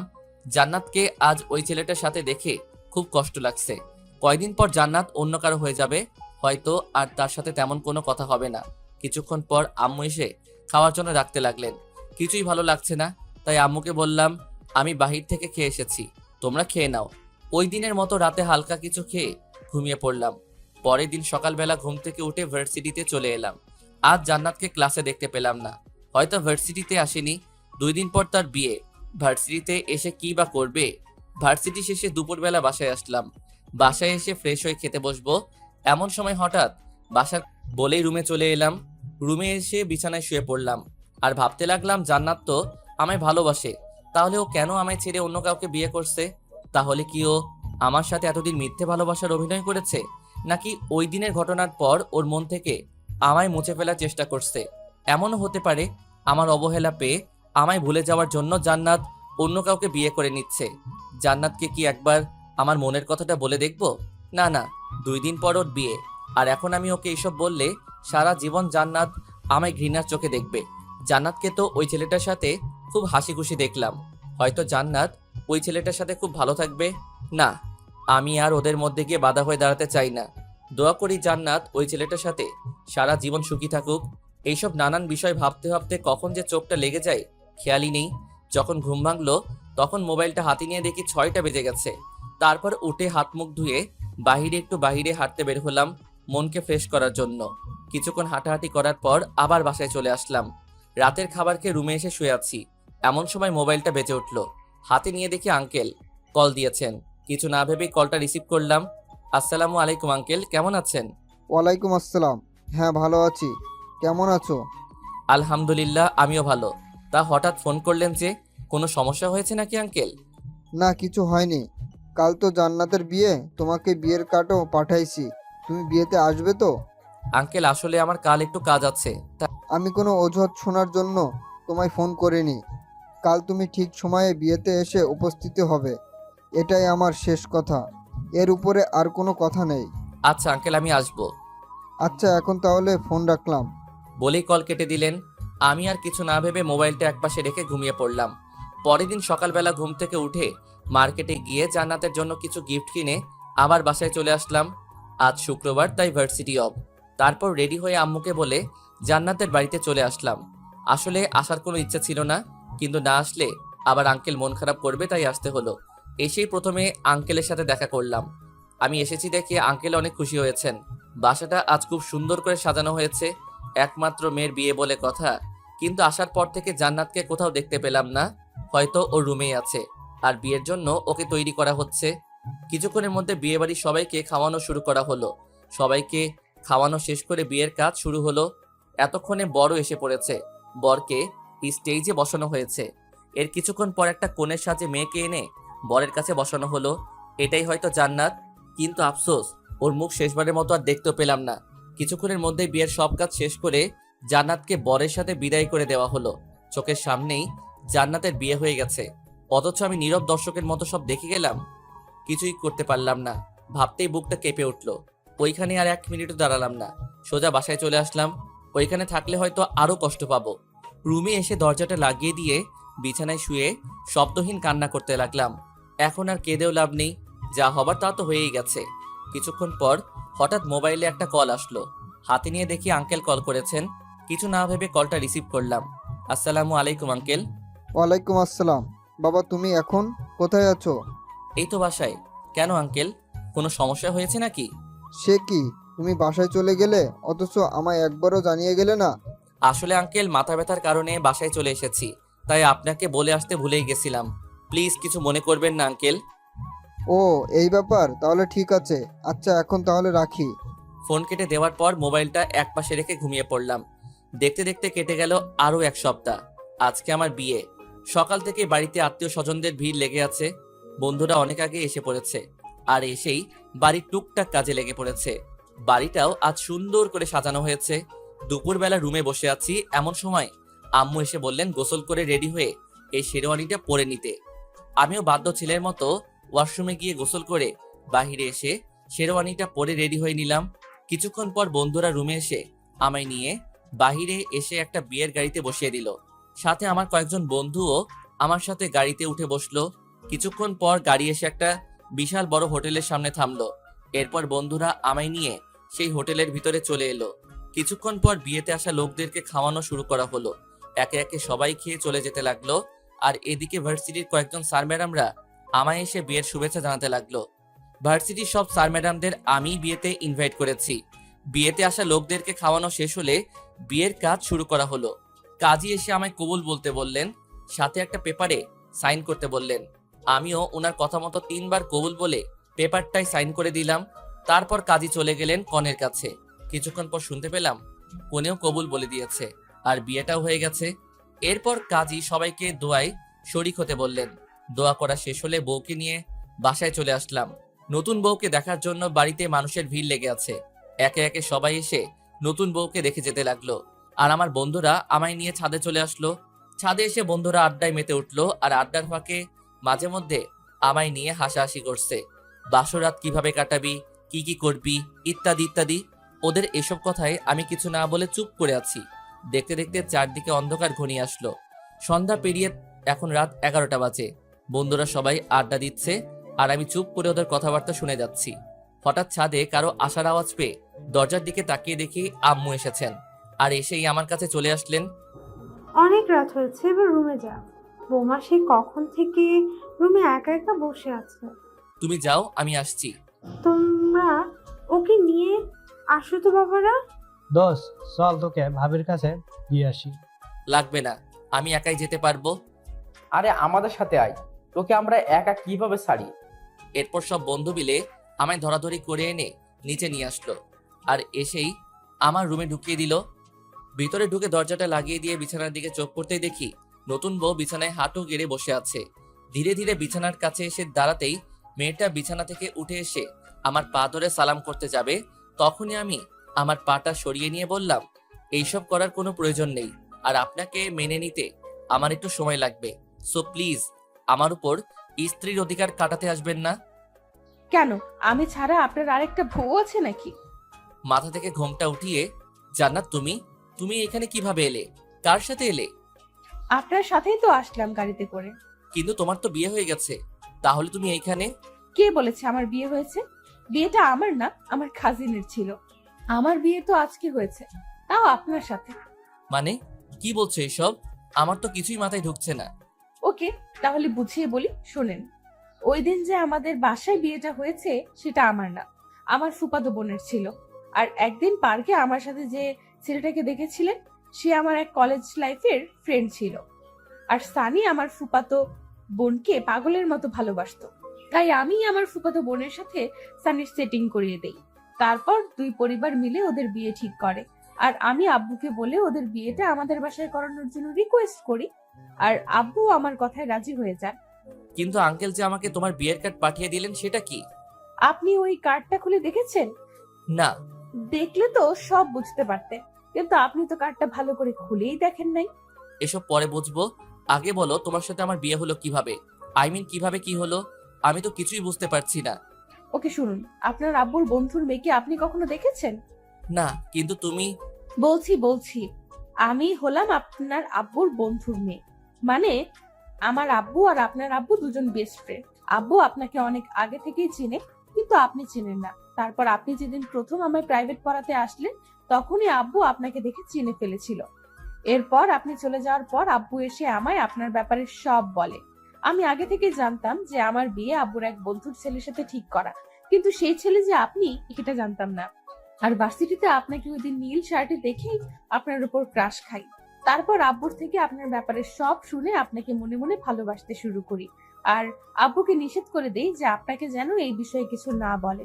কিন্তু আপনি একটা আস্ত বোকা, কিছুতেই আমার ভালোবাসাটা বুঝতে চান না। তাই তো আপনাকে আমি সব সময় ভাইয়ার ভয় দেখিয়ে নিজের বশে রাখার চেষ্টা করতাম।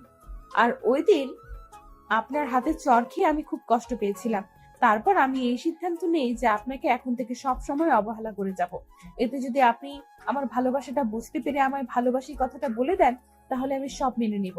কিন্তু আপনি কিছুতেই বললেন না, তাই অবশেষে আমি এই প্ল্যানটা করি। এতে আব্বু আমায় হেল্প করেছে।